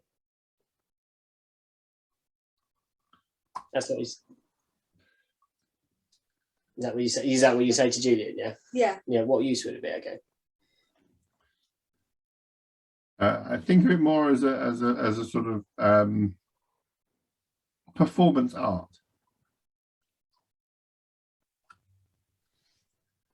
Yes, but how would you be able to tell if it was alive or not? Well, wouldn't it breathe, or you know? If it's just the meat inside it, which is muscle. yes. But what does the rib cage? Well, it would expand and contract. Yes, but what makes the thing breathe? Well, a combination of the lungs inside expanding and the muscles moving in and out. Exactly. If there's no lungs in it. But the flesh would be animate then. Yes, but there is nothing attached to it. But even the electrical impulses moving. Don't you dare argue with me about. You know you're the necromancer. No, I'm not arguing with you. I'm not a necromancer. I'm And the you can also go inside to see what's left. You know. I am. Don't argue. No, I'm not. You're the necromancer. Honestly, I'm not arguing with you. You tell me. Could you like bolt the bits of Gilbert onto the bigger rib cage? Like give him an upgrade. That would look rather amusing.